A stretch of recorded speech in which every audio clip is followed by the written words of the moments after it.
You are now watching Gravy Movies.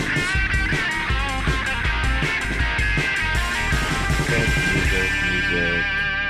Gravy Movies episode 3. The clock strikes at M. Night. If we were a real podcast, this episode would have been out weeks ago. But in honor of Knock at the Cabin and M. Night signing a big fancy new deal at Warner Brothers, this is our dedication to him. Mike, how are you feeling after spending a week watching basically only M. Night Shyamalan movies? I'm feeling great, and I want to just keep going and rewatching the ones that I haven't seen in a while. I couldn't get to. I watched everything that I wanted to definitely see for the first time, and tried to get in as many rewatches as possible.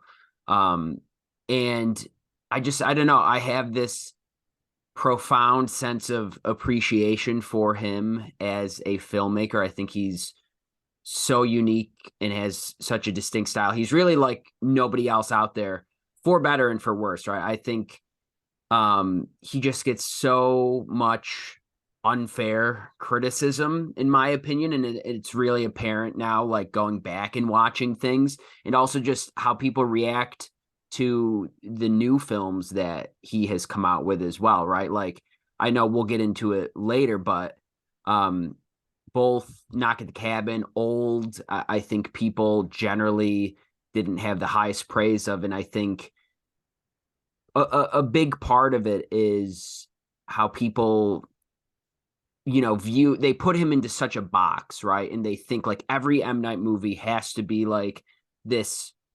formulaic setup, big twist. And I think it confines him as a filmmaker. And you've seen him try to push outside of those bounds and make subtle statements with his film and really bend genres. He's all over the map.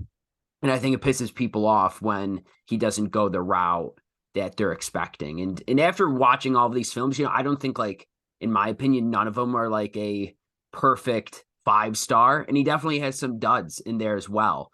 But like, I find enjoyment watching almost every single one of his films, and whenever the next one comes out, I will be like raring and ready to go for that one as well. No, I agree. I don't know who I thought M. Night was before starting this assignment, but my feelings on him have completely flipped 180 degrees.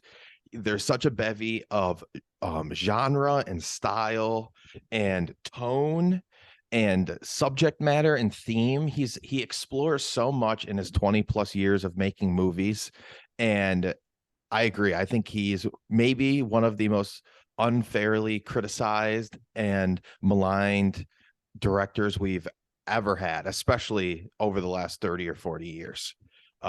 What do you hope to see from his new Warner Brothers deal? It's a great question. I'm not super familiar about what exactly it entails, but I'm hoping that now, is it just film, or is there any room for, because I know he's also, there's some TV show that he's worked on. I haven't seen it. Servant, the Apple TV Servant. show. Yeah, okay. It's Have not you seen exactly. that? No, I haven't. He's directed a couple episodes. He's not exactly the creator or anything, but Yeah. he seems to be pretty involved as the executive producer, and I think he was the showrunner for a while. Maybe he still is. All the new deal says is that with Warner Brothers, his production company, Blinding Edge, is going to be developing original projects for him to either produce or direct. Yeah. I assume we're going to get more things in the vein of Old and Knock at the Cabin. He very kind of genre driven thrillers or mystery boxes.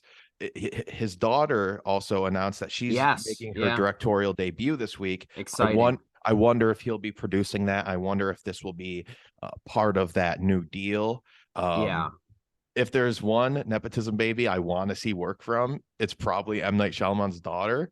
So I'm excited to see what he's thinking about and what he's going to do under this new deal. It's interesting because he was one of the guys telling Chris Nolan to go to Universal after he left Warner Brothers during the whole Tenet thing, when Chris Nolan was mad about the distribution of Tenet. So it's kind of interesting to see M. Night going to where he was pushing somebody away from, in a sense.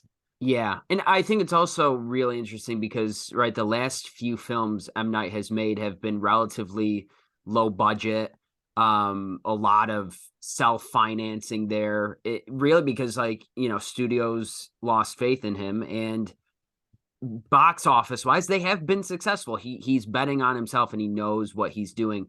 I think, you know, from that Warner's Brother deal, would love to see, I guess, like his producing influence on projects with other directors, right? Like I think if at the heart of things, there's still that sort of M. Night feel to the film, but you now put it into the hands of another director to put their own spin. I think that could produce like some really interesting quality work that could also like reset things a bit, right? Like we talked about putting him in this box and people really, I think, malign him sometimes for his style. I think this new deal could maybe show his influence while at the same time freshen things up a bit for those people that I suppose want a new direction. No, for sure.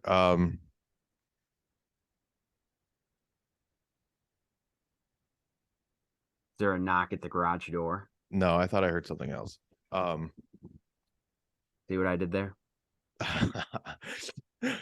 No, for sure, especially in terms of producing. A few years ago, I think we were still in high school, he produced and maybe co-wrote something called Devil, where a bunch of people are trapped in an elevator and somebody's the devil, there's a devil inside. And that's kind of the thing I want to see more of. More like 90-minute original, really tight, dense, suspenseful thrillers. I think that is what he's most interested in to a certain degree. And I think a lot of young auteurs look up to M. Night. So I think he's going to kind of shepherd a whole new generation of young filmmakers in this deal.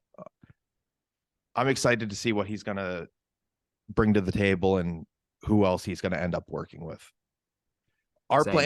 Our plan for this episode is to go through the M. Night filmography, and at the end of the episode, we'll give you our personal top 5 favorites. We're going to go through in chronological order. We're going to kind of gloss over the first two, but they're worth mentioning. So M. Night's 2 movies are unlike everything else he's made post Sixth Sense. His first film was called Praying with Anger. It's from 1992. It's a movie about an alienated, Americanized teenager of East Indian heritage, where he not only discovers his roots, but more about himself.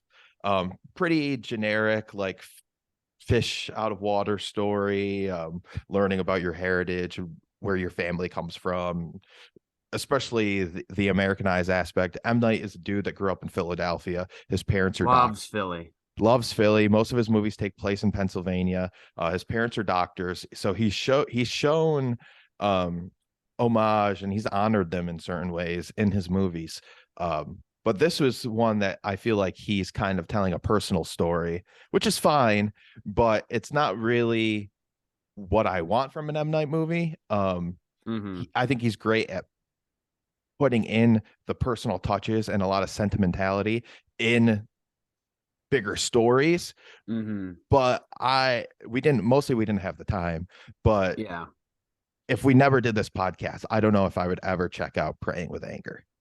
Yeah, no, it definitely was at the bottom of my priority list, and we both didn't get to it. And I think too, like if you just would, you know, you look up other people's lists of favorite M. Night movies and rankings and stuff, this seems to be one that people gloss over, and you know, rightfully so. I'm assuming we like I said, we have not seen it, but it's like Sixth Sense is really where his career took off, right? And I feel like so many famous directors, their first few films are really nothing special, and it's not like you would ever feel the need to seek them out. You know, not really that they're comparable, but the first person that like comes to my mind is like Stanley Kubrick, one of the greatest directors of all time. Like his first like 3 or 4 films just like aren't even worth watching, you know? So I think, you know, you have to give a director time to find their rhythm. Some directors obviously make wonderful directorial debuts, but that's not always the case. It's interesting too, because a lot of what you're describing is like working directors. A guy that wants to direct movies will just accept a project and direct somebody else's words or somebody else's Yeah. idea. That M. Night never did that. He wrote and directed both of these movies. So it's not like he worked his way into the industry and just directed something that fell into his lap. These are things he kind of shepherded across the finish line. And then the next movie sounded like a mess. He's worked with a ton of our biggest producers, our biggest American producers throughout his career, but this is when he was kind of dancing with the devil a little bit. Harvey Weinstein produced Wide Awake, which released in 1998, but they shot it in 1995. Apparently, production and post-production was hell. Harvey Weinstein famously made M. Night cry on the set of this movie. Piece of shit, die, horrible man. But this is a movie about a fifth grader who searches for God after his grandpa dies, and he gets into a lot of trouble at his Christian private school. And then Rosie O'Donnell is a sports-loving nun who helps him along the way. This seems even more generic than the first movie. I don't. M. Night wrestles with religion in a few of his movies, and this is kind of the most surface level attempt at doing that. Again, it's an all right cast. Like Dennis Leary is in here. Like I said, Rosie O'Donnell plays the nun. Robert Loggia plays the grandpa. But again, it's almost like the equivalent of like Kevin Smith making Clerks for his first movie. Obviously, Clerks is like kind of groundbreaking in some ways, and this seems to be more formulaic mid-90s semi-biopic, semi-personal project. Yeah, I will say though, like you said, interesting between these first two films seems like the start of two very big themes that one or the other, if not both, always seem to have a role in M. Night films, and it's that personal touch, sentimentality, and then also the spirituality aspect is just like in some way, shape, or form always felt throughout his films. And you can definitely feel some of those themes in his first big budget movie, The Sixth Sense, 1999. You grew up knowing the twist to this movie, right? I feel like everyone does. Yeah, so it was actually I think the first time I probably was aware of it was spoiled by Dwight Schrute on The Office. As actually like many movies have been spoiled for me on the literally from The Office, like Michael Scott or Dwight Schrute, but in the whatever episode it is, Dwight says, he looks at the camera, he goes, "They were dead the whole time," and then Michael just yells out like "spoiler alert" or something like that. And so yes, it really does, I feel like, change the viewing experience. I wish, because like when people think of M. Night, this is the big one, right? It's undoubtedly the big one, and it's what put him on the map. Oh, for sure. And I would say it's like probably since it's still his biggest like box office / cultural moment. Like everyone was talking about this movie. This is the water cooler movie. This is the movie that when it came out, everyone at work the next week is asking if you saw The Sixth Sense. Like this had a stranglehold over middle America for a long time. Yeah. And funny enough, actually, I was rewatching Signs last night with my dad, and he mentioned like water cooler talk. He's like, "Yeah, I went into work and like this lady was freaking out talking about it. Like she was scared shitless."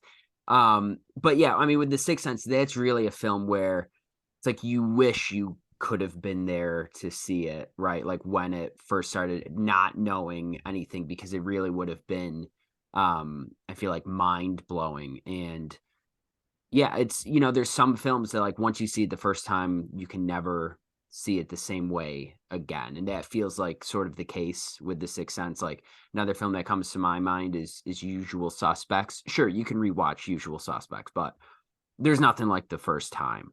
And that being said, I actually still really enjoyed watching The Sixth Sense knowing the twist, right? Because that's all I really knew. I just knew the twist. He was dead the whole time, whatever. but it's not like I knew about it in depth. It's not like I knew sort of how exactly it was going to play out like you would on a rewatch. So it's still really interesting to see all of the different hits and really how tight of a plot and a screenplay it is, and all of the different themes that are interacting throughout. So I did still really enjoy it, even though I knew the twist, because you don't know how exactly it's going to present itself and set itself up. And yeah, I we'll get into the rankings later, but even knowing the twist going in, The Sixth Sense was still a really great, enjoyable watch. Like I said, I had some weird bias with M. Night growing up. I think it's mostly just because everyone else said he sucked. Besides his couple big ones, that most of his movies sucked. So in college, one night, a bunch of people wanted to watch The Sixth Sense, and I was really dismissive of it. And I watched it, but the whole time I thought it was stupid because I knew what was going on. I didn't think the movie worked at all because it's so obvious.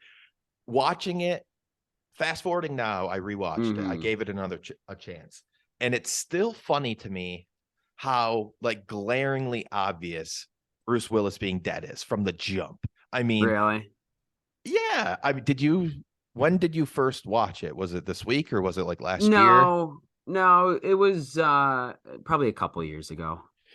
He gets shot, and the whole movie, he's not talking to anyone besides the kid. Everyone's avoiding him. There's all these weird little moments where it's like, this motherfucker's dead.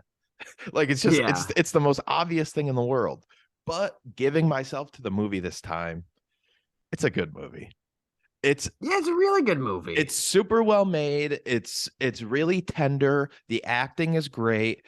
It's once the movie flips after the reveal, like halfway through the movie, it becomes terrifying. All the horror imagery the kid experiences is some of the best stuff I've seen in a while. And this is a 24-year-old movie. Bruce Willis is great. Haley Joel Osment, everyone says he's like one of the great child performers. He was good, but I don't know. It didn't blow me away or anything. Child performances rarely do, but this is kind of one I was looking forward to watching. But he's fine. I'm not gonna shit on a 12-year-old kid. Yeah. No, I remember having a similar sentiment. Like I think in general it's just like tough to judge a child performance, and for better or worse, sometimes people are very harsh on children. Like recently, like they gave that Razzie to that girl, and I was like, Jesus Christ. It's strange. But at the same time, too, like I don't know, it's also kind of weird, I think, to like put a ton of praise on a kid at the same time.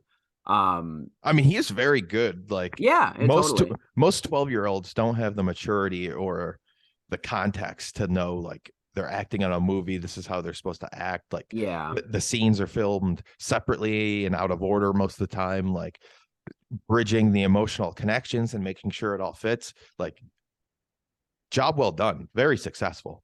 But I think there's certain ones that almost feel like supernatural, like Dakota Fanning in Man on Fire, where it's like, holy shit, she's acting.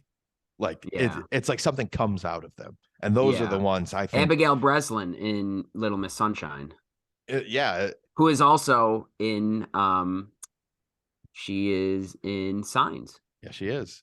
He really has a knack, I think, for working with child actors. No, he really does. And a big criticism I see of him is that he can't write children's dialogue. And I don't get that at all. I think the dialogue is almost like 100% on point. It's just the way he has them deliver the dialogue is different, or it seems off in some ways. But like kids asking you what you do for work and the random comments they bring up and how their mind meanders and what they're focused on in scary situations, I think he's super realistic when it comes to children's dialogue.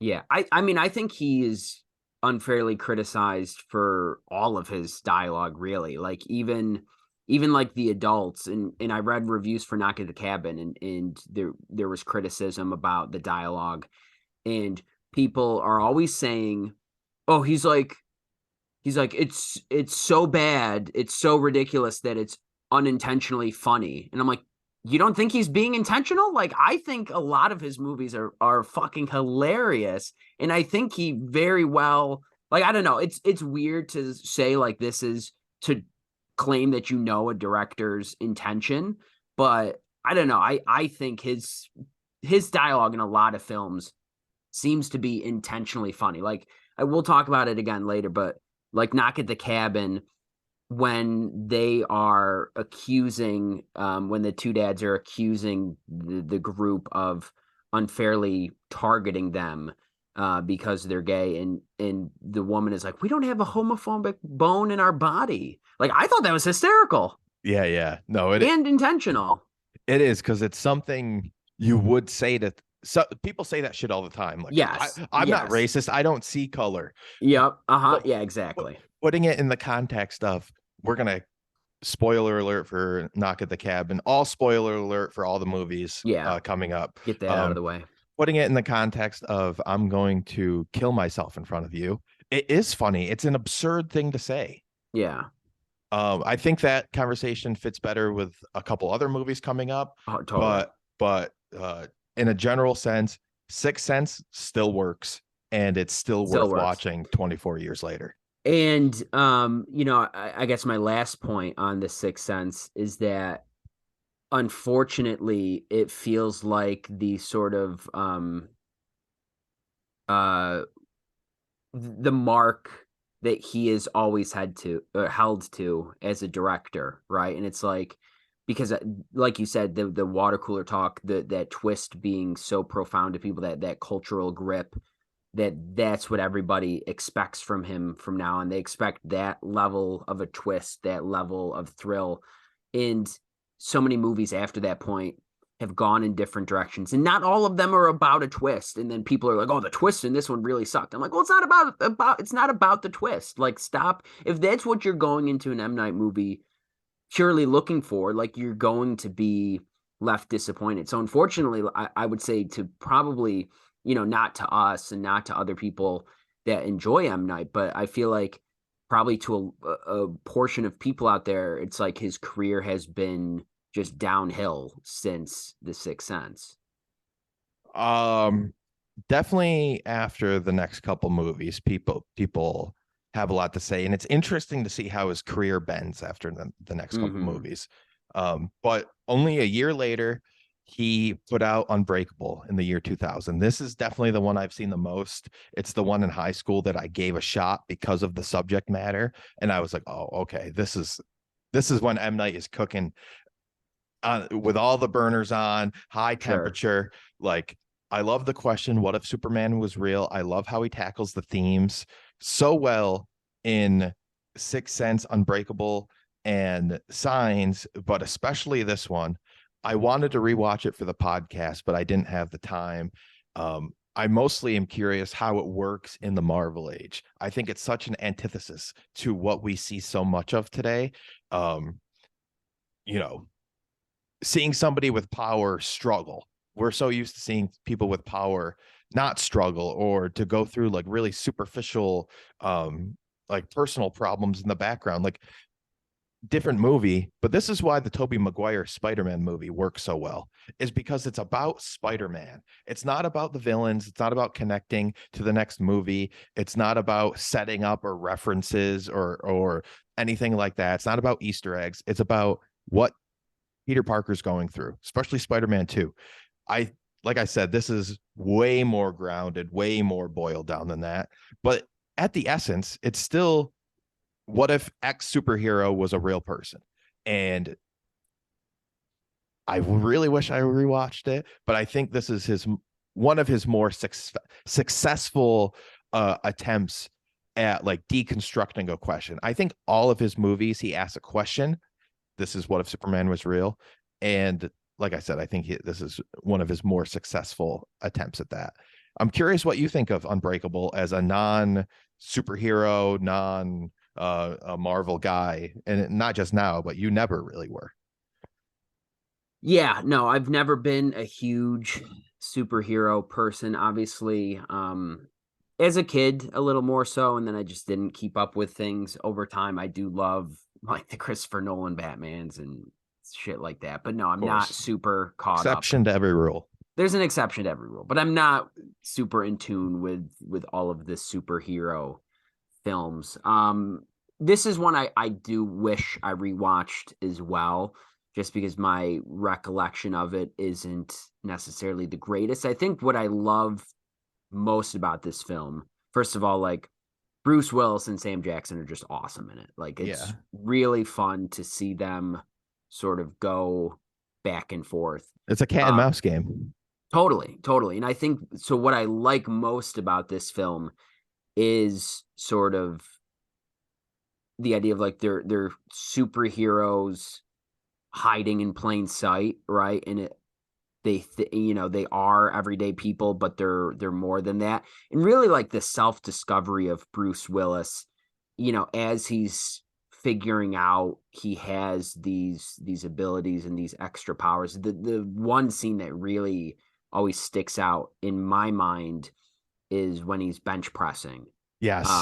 Like that, and it sort of like clicks in that moment. Well, that's after too. He's asking his wife, he's asking his kids, like, have I ever been sick?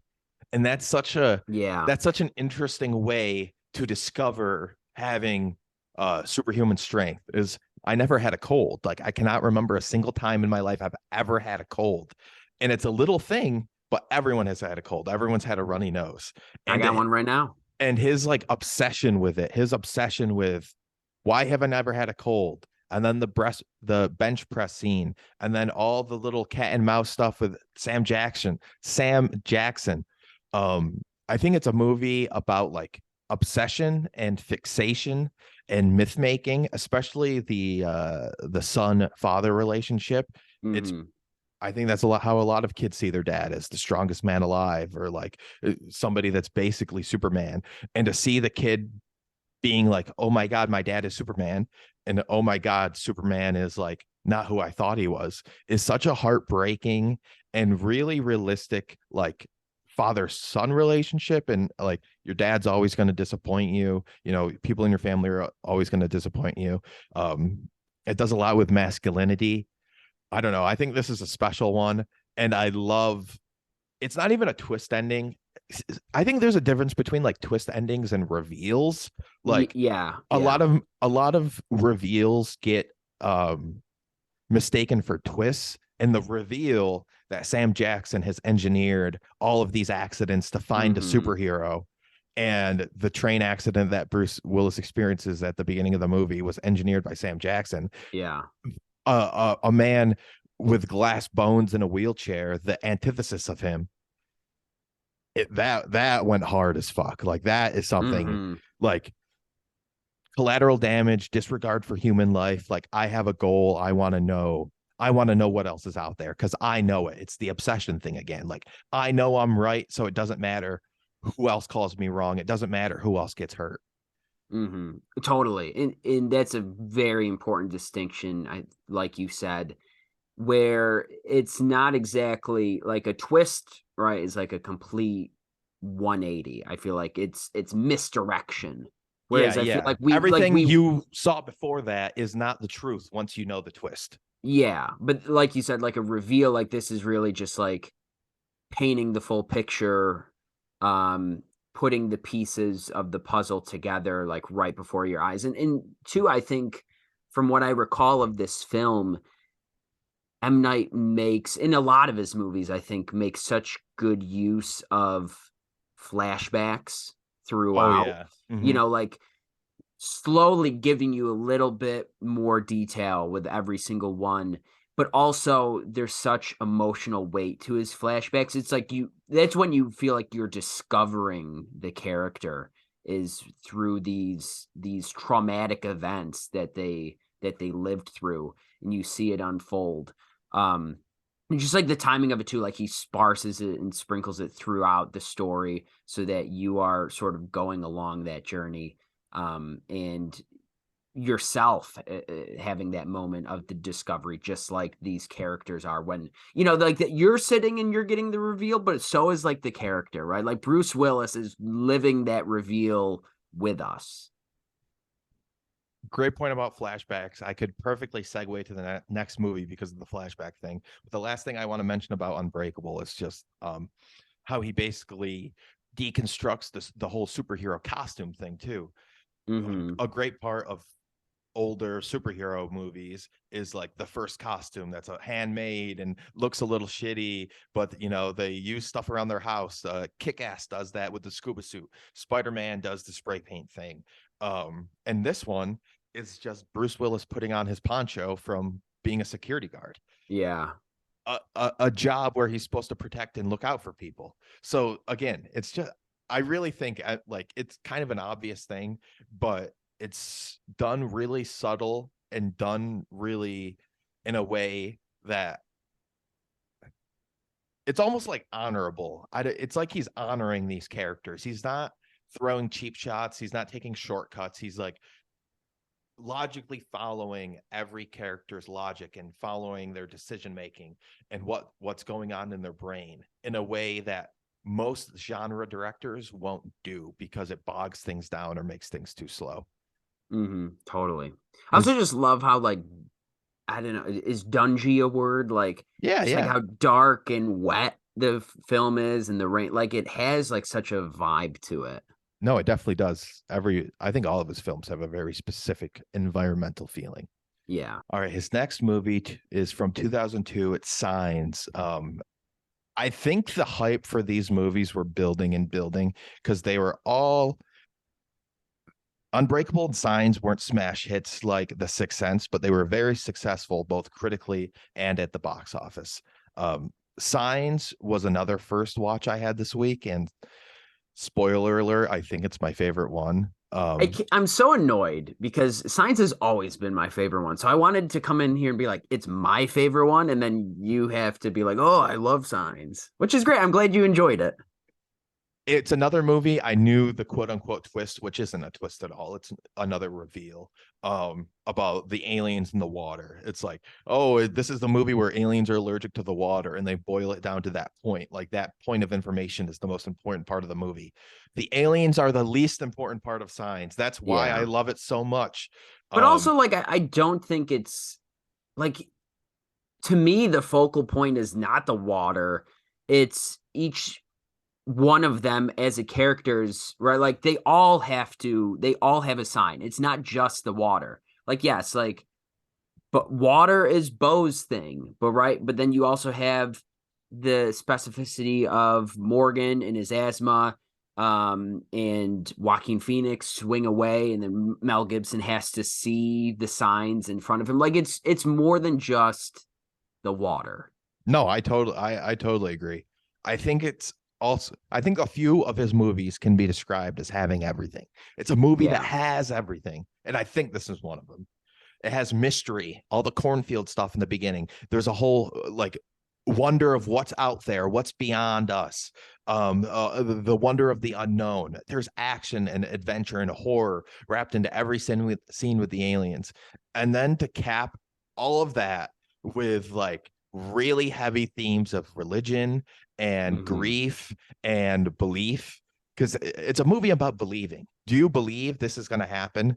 Do you believe we can be saved? Do you believe there's more than us out there? And a major part of the movie is Mel Gibson is a widowed preacher who does not practice religion anymore. And to have him be the guy that experiences the most change, the guy that's given up on what was a fundamental part of his life because of something he experienced, and then for another real life experience to bring him back to that belief.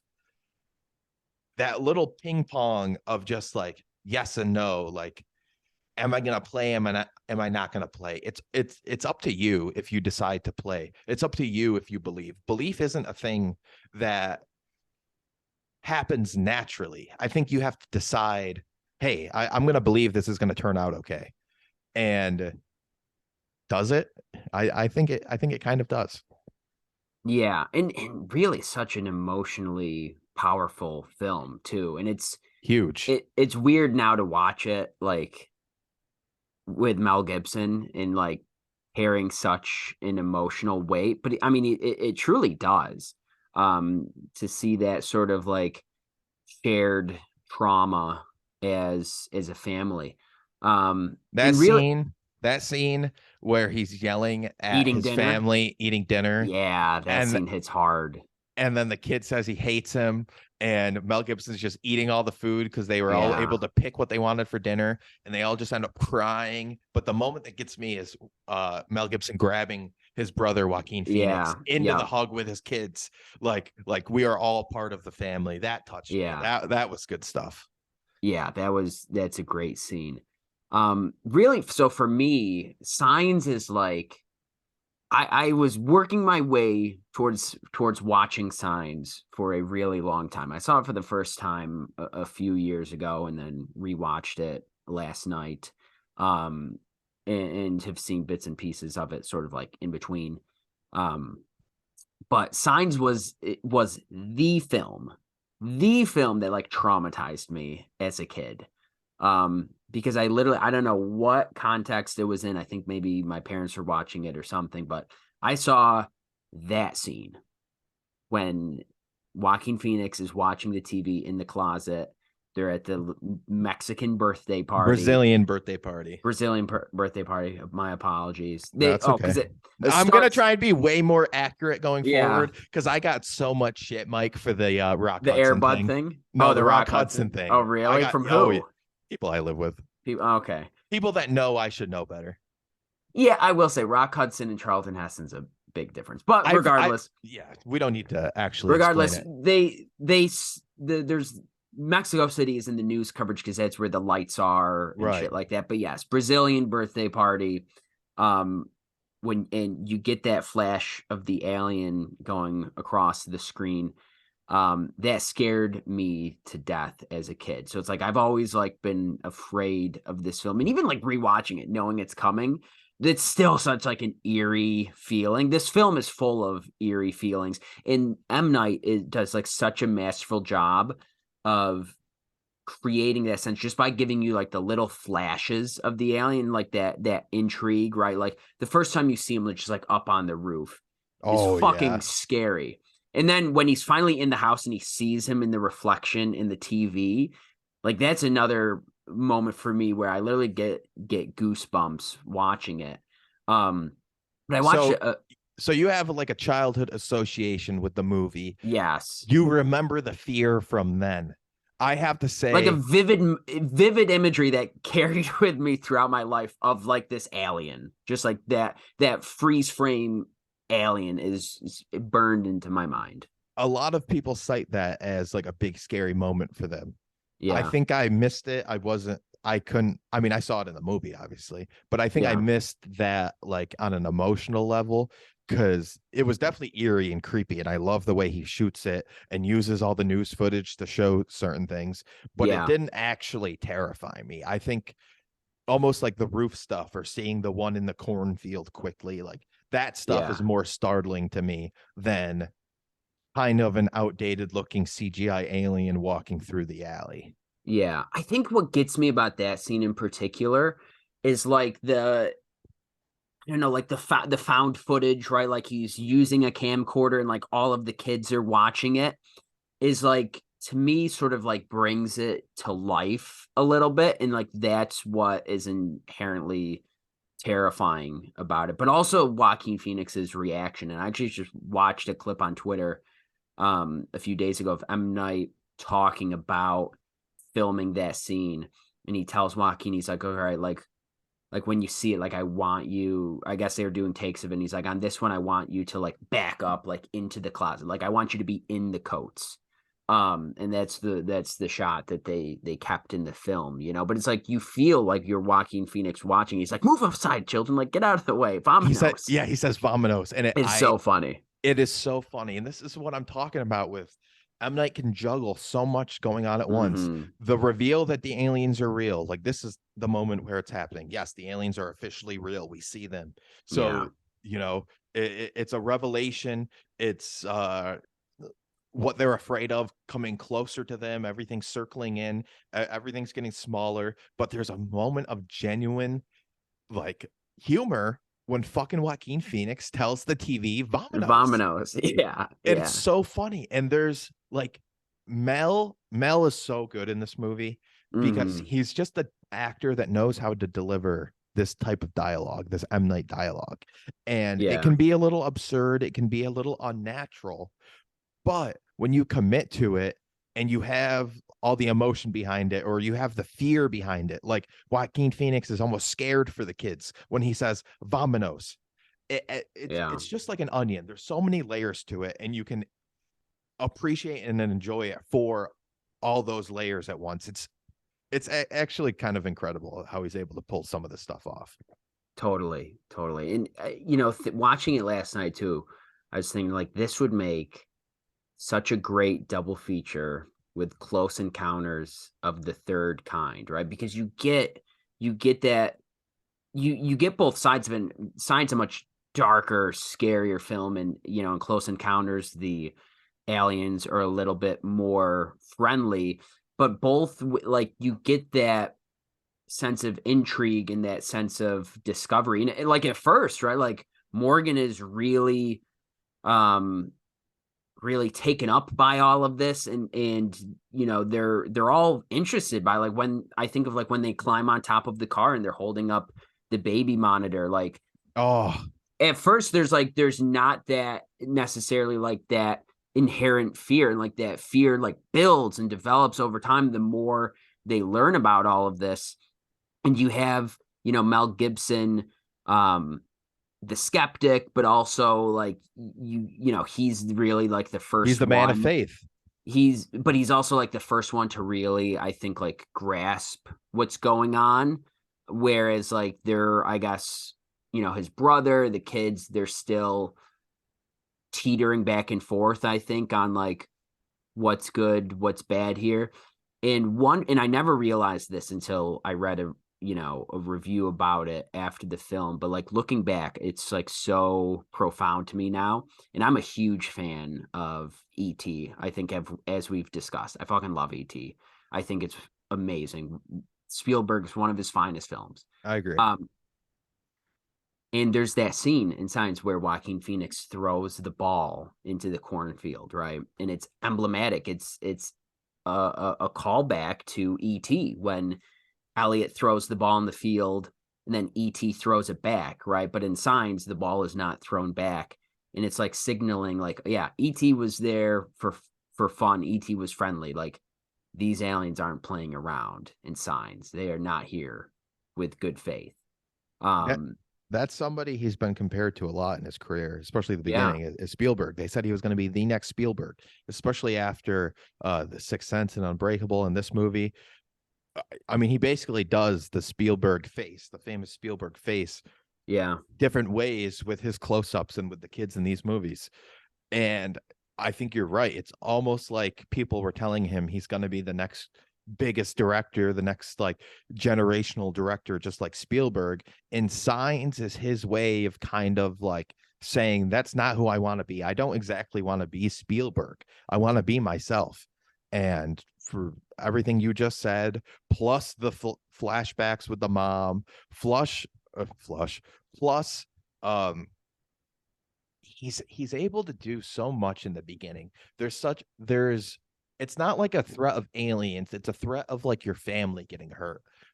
Yeah. When he's talking to the cops, or the cop, and he can't hear his kids anymore after the dog goes a little crazy, and Yeah. she goes, "What's wrong?" And he goes, "I can't hear my kids."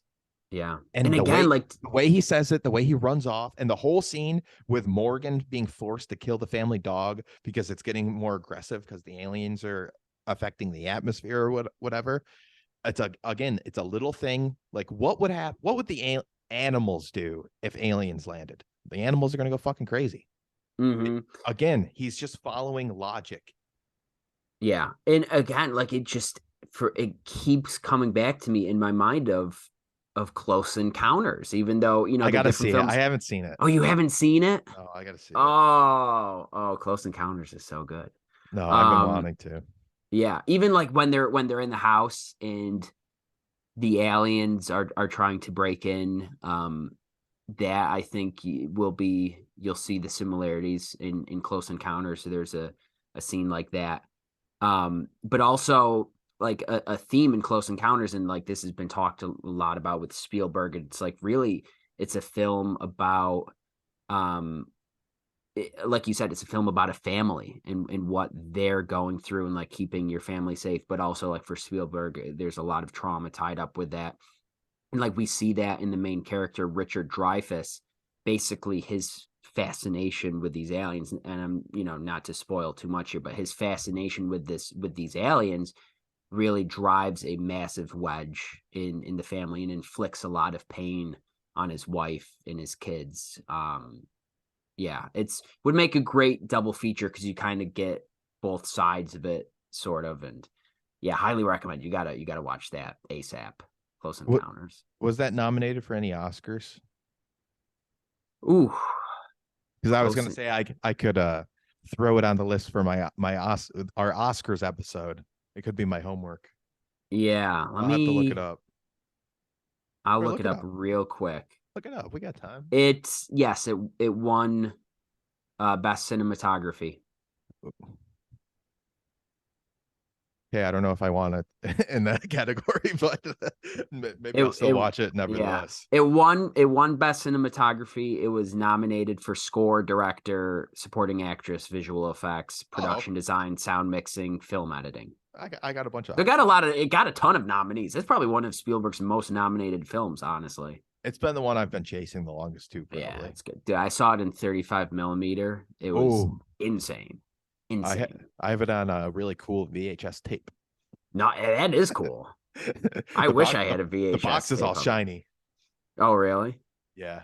It's like an anniversary edition, whatever. All right. A couple years later, this is the movie that started tanking M. Night, The Village in 2004. This is the one my parents are split on. Okay, I'm curious to hear what they think. Yeah. It's almost like he was. I have a feeling a couple things were happening. It's almost like he was still on this twist wave or like the revelation wave, but he wanted to do something more contained, something smaller. All of his other movies are pretty big. Like The Sixth Sense is about the afterworld. Unbreakable is about superhumans. Signs is about aliens. They're all on big stages. And The Village is about a village. It's about a small community of people. What do you think of The Village? What do your parents think of The Village? Okay, so my mom has a knack for semi-spoiling films. Not like full spoilers, but like she'll make some comment before the film that will sort of twist your judgment, which funny enough, she did. Probably the worst ever case of it was Close Encounters. Like she actually gave me a pretty big reveal before that film. And I was like, what the fuck? I was like, I haven't seen it. She's like, isn't that the one where, and I'm like, yeah, thank you. But so The Village, instead of saying, isn't that the one that has this actor or that guy in it? Yes. Isn't that the one where this is the end of the movie? Yes, precisely. So with The Village, she kind of did something similar. I remember I told him I was watching The Village, and was this a this week watch, or did you watch no, this probably a year or so ago. That's I guess that's kind of context for this whole episode is you saw a number of these movies over the last couple of years. I crammed in a lot of these movies this week for the first time. Yeah, you were actually very surprised by how many I had seen. Yeah. He's directed 15 films, and so if we remove, I guess the first two that like we didn't really care about, if we make the number 13, I'd seen 8 out of 13 prior to this week. So I was somewhat well versed on M. Night, I will say. But so prior to watching this film, my dad was saying how I think it's like underrated, and he really liked The Village, and my mom was like, I don't know, let me know what you think. Like, I think the twist is like really stupid or whatever. And so I was like, okay, like that's interesting. And I don't know, it kind of like permeated with me when have you seen it? Or am I Yeah. gonna Nope, okay. no, I watched it a Okay, couple months ago. so I won't ruin it. But so essentially, like I think that feeling sort of permeated a little bit when I did watch it.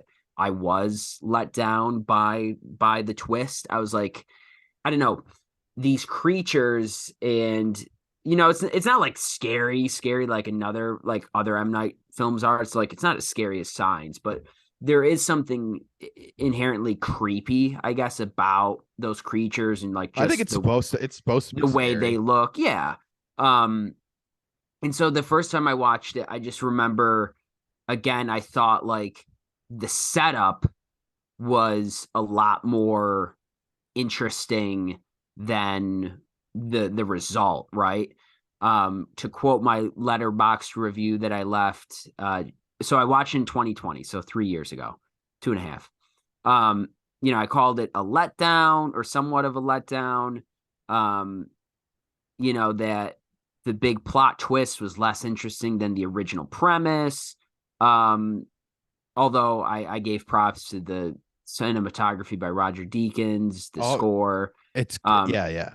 which his films always are very visually pleasing, are great. His movies look awesome. Yeah, they His do. his blocking of the actors, the framing of every shot, the way the camera moves.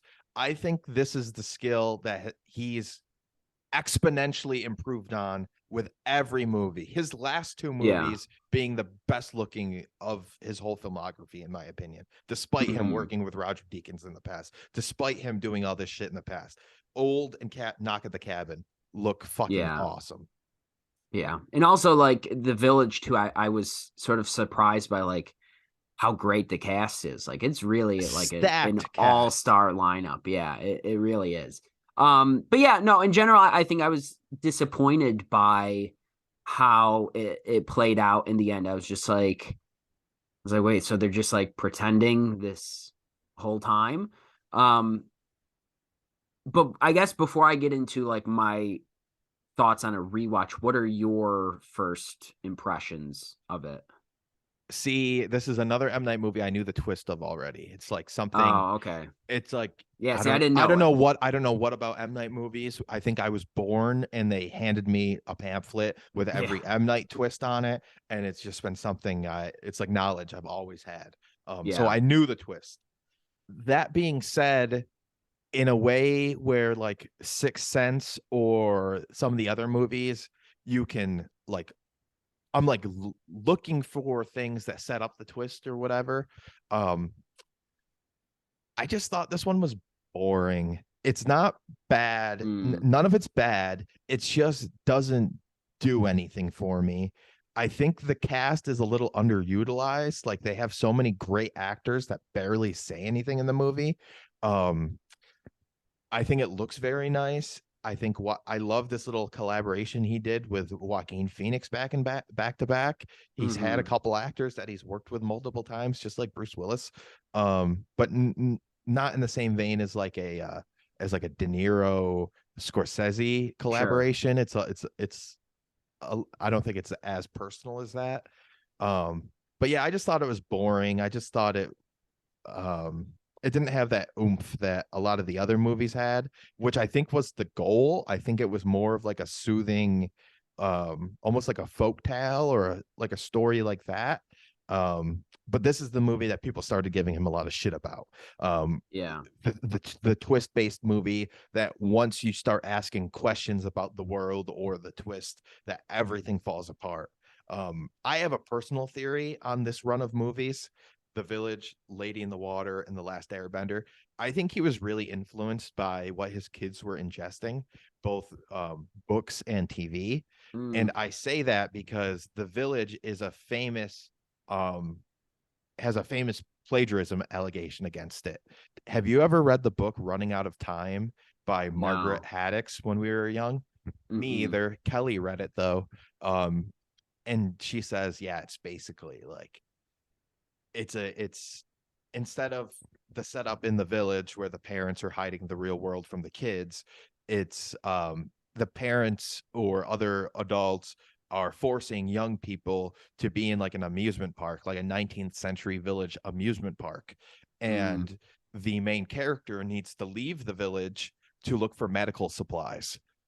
Very, very similar to this movie. Yeah. So between this and Lady in the Water, Lady in the Water is about like fairy tales and like book characters coming to life, coming out of the page. The Last Airbender was a show he was watching with his kids. Yeah. I think he was kind of like on their wavelength a little bit and wanted to make material that he saw his kids were getting a big impression out of, or getting a lot out of, and he is putting his own spin on that. And they were ultimately, The Village isn't a straight up failure, but it's kind of the movie that people were more prone to give M. Night shit at this point than the last few, I think.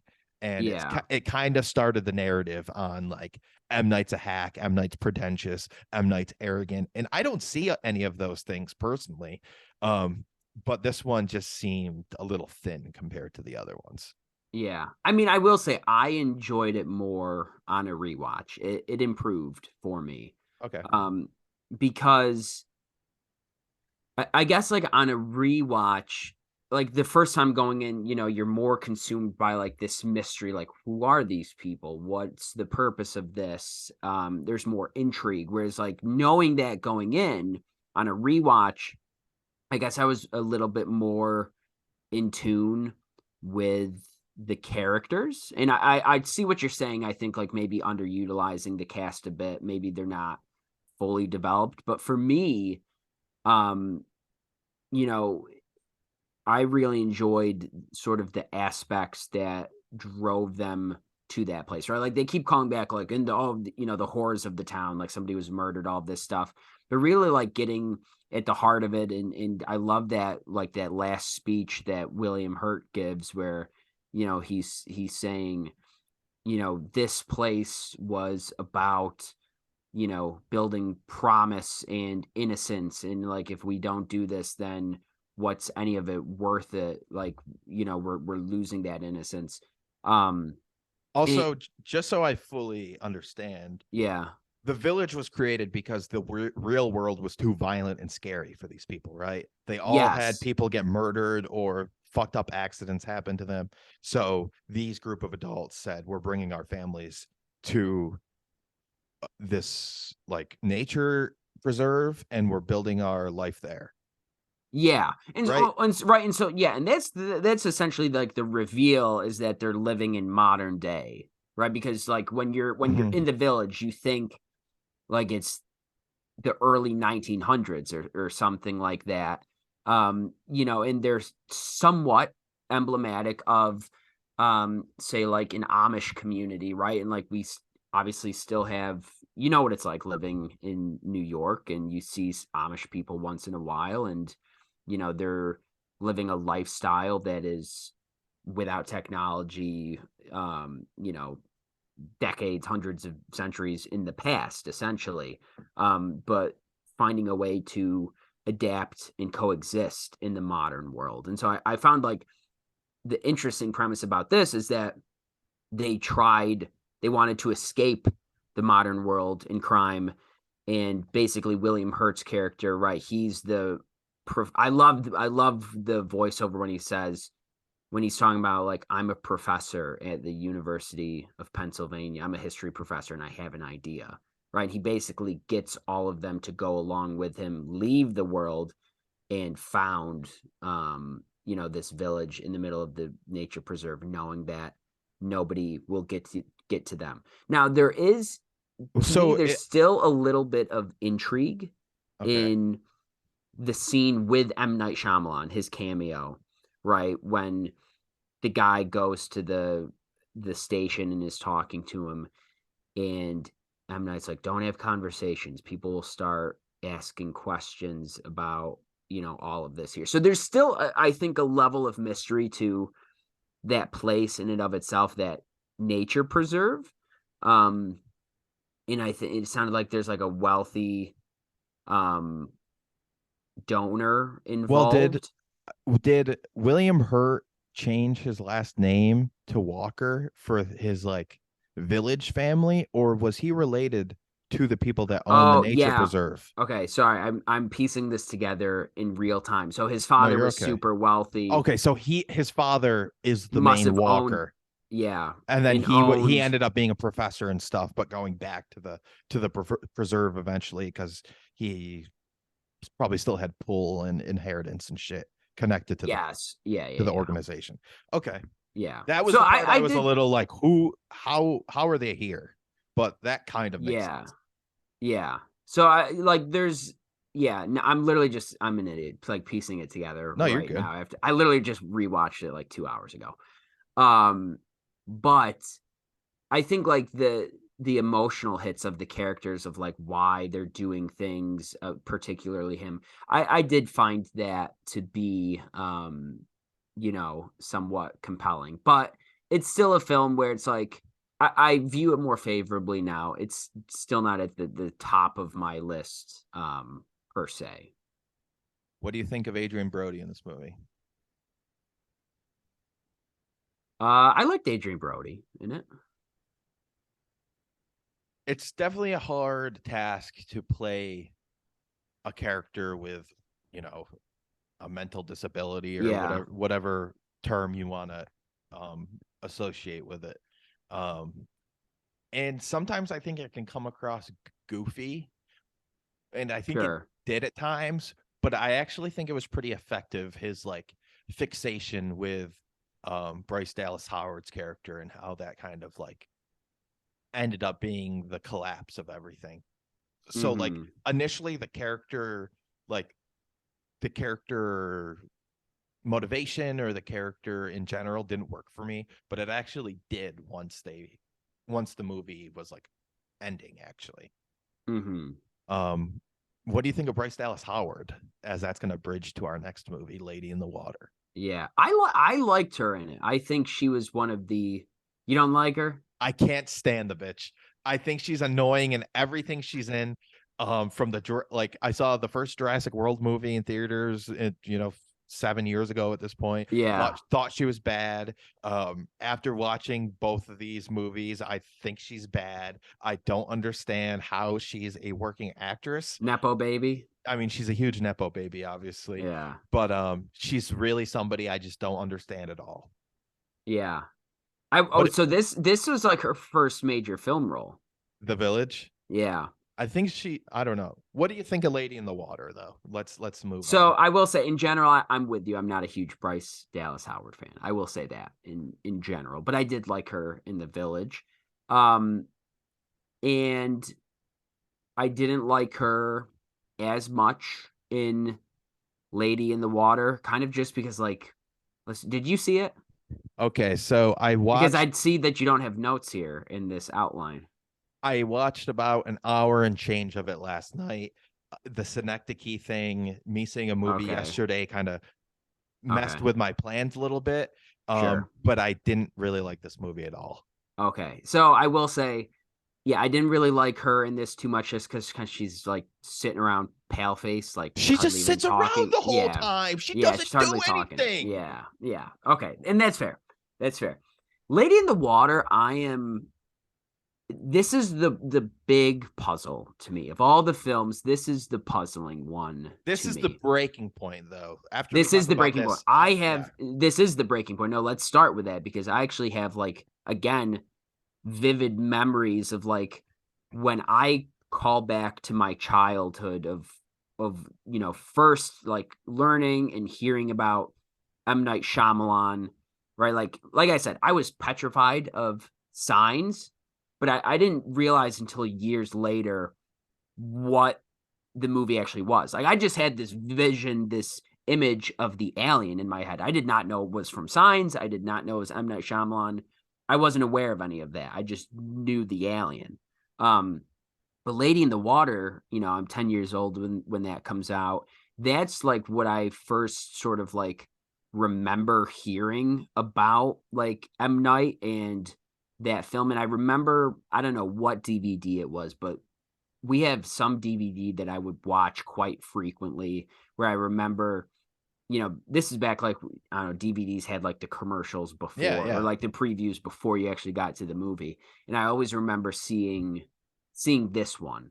And so I Lady in the Water is like the first M. Night Shyamalan movie I could remember. And I remember it being very like divisive, people saying that it was People do not like bad. this movie. Yeah. Yeah. I think I recall like my parents not liking it. And so, going into it, I kind of knew that this was viewed as like one of the stinkers, but I don't know, like watching it, I didn't know how to feel about it like the entire time, right? Like there was something about it that was interesting to me. Like I was generally interested in this whole like story, what was going on, but I couldn't tell if it was good or bad. Paul Giamatti, like, again, sort of Paul Giamatti in this sort of reminds me of Adrian Brody in The Village. I'm like, 'cause I like Paul Giamatti, but I'm like, it's like, how is this performance? Like sometimes like I thought it was good, sometimes okay, so it's more of a good bad rather than like good, an bad. offensive, not offensive. Because I I think mean, I think Adrian that also Brody could be like almost offensive, I whereas think I they don't both see it could here. be. Yeah. You think just because of the stuttering? Yeah, no, maybe not. Maybe not. I think like when I think of the stuttering, I kind of think of like the Defender and My Cousin Vinny, but like that was done for laughs. Like this was more genuine. This isn't. Yeah, for sure. Before we sink our teeth too much into Lady in the Water, I kind of want to step back and see the career for a second, because like I said, I think this is the breaking point. Yeah. Up and for a long time, for 5+ years, he's the twist guy, he's the thriller guy, he's unboxing genres. And Lady in the Water, after a movie where people really went after him, calling him a hack, calling him arrogant, saying he relied too heavily on twists, that when exposed to outside logic, everything falls apart. This is his answer to that. This is him saying, I don't need to do that. I can do more. And looking at the genre thing, Sixth Sense is a ghost story. Unbreakable is a superhero movie. Signs is an alien movie. The Village could be described as like a folk story. Lady in the Water is, I guess, like a fairy tale or a children's story. That being said, something about, well, one, I think Paul Giamatti's character introduction is one of the funniest character introductions I've seen in a minute.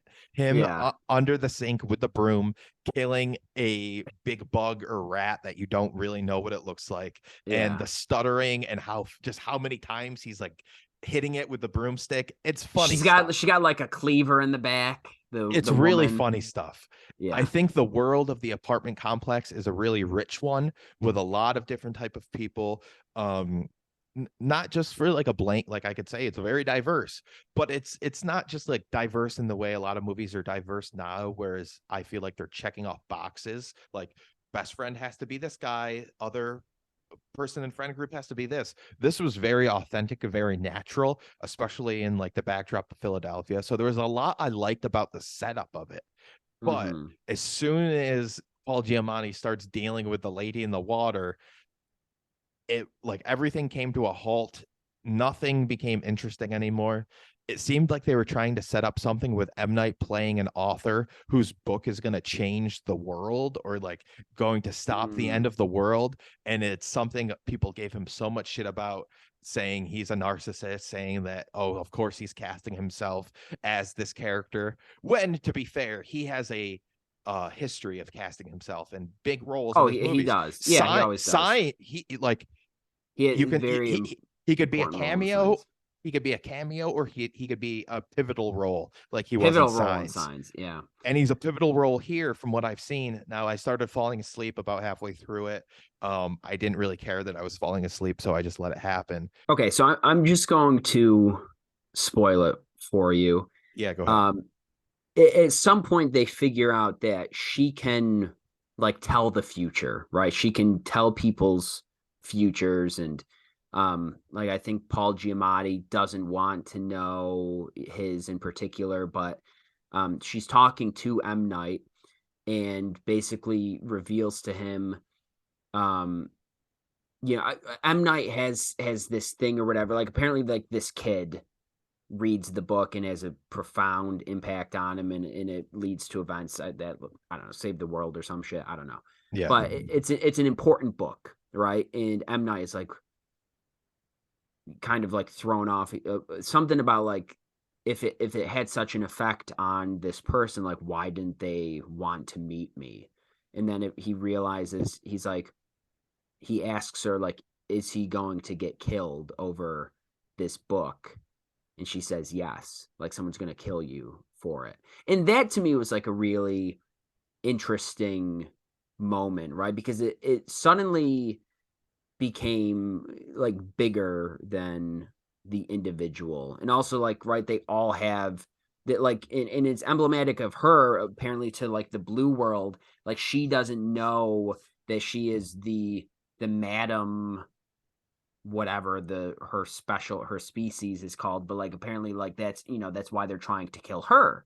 Is it the wolf thing is trying to kill her because she's supposed to have this profound effect on her people, and that's why they're trying to save her. So I did like that mirroring of it.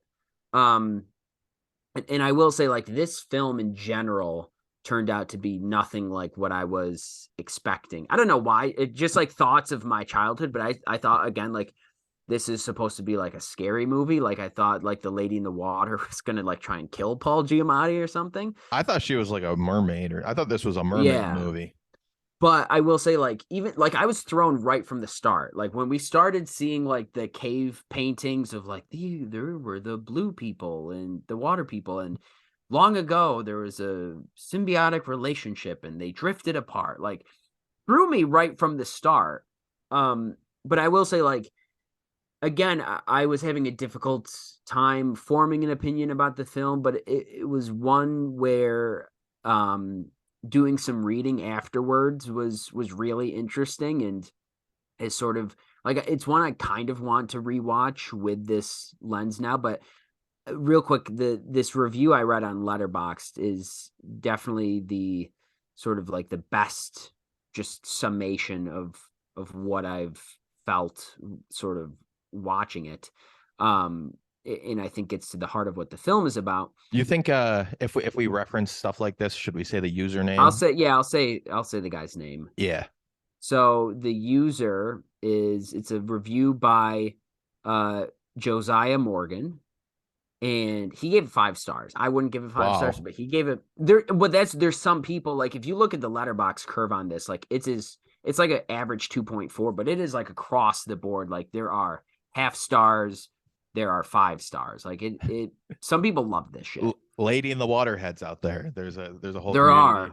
are I mean, there's some people that just like give 4.5, 5 stars like every M. Night movie, because there's just huge M. Night heads out there. Like we need them. We do need them. We're not fully there, but I think we're. I'm damn close. I'll tell you that. I am damn close. If you were an M. Night head, you would give this film 5 stars. I would. I would call myself an M. Night head now. I'm not giving this 5 stars, but I'm definitely. Yeah. I got season tickets to whatever else M. Night's cooking up. Oh, me too.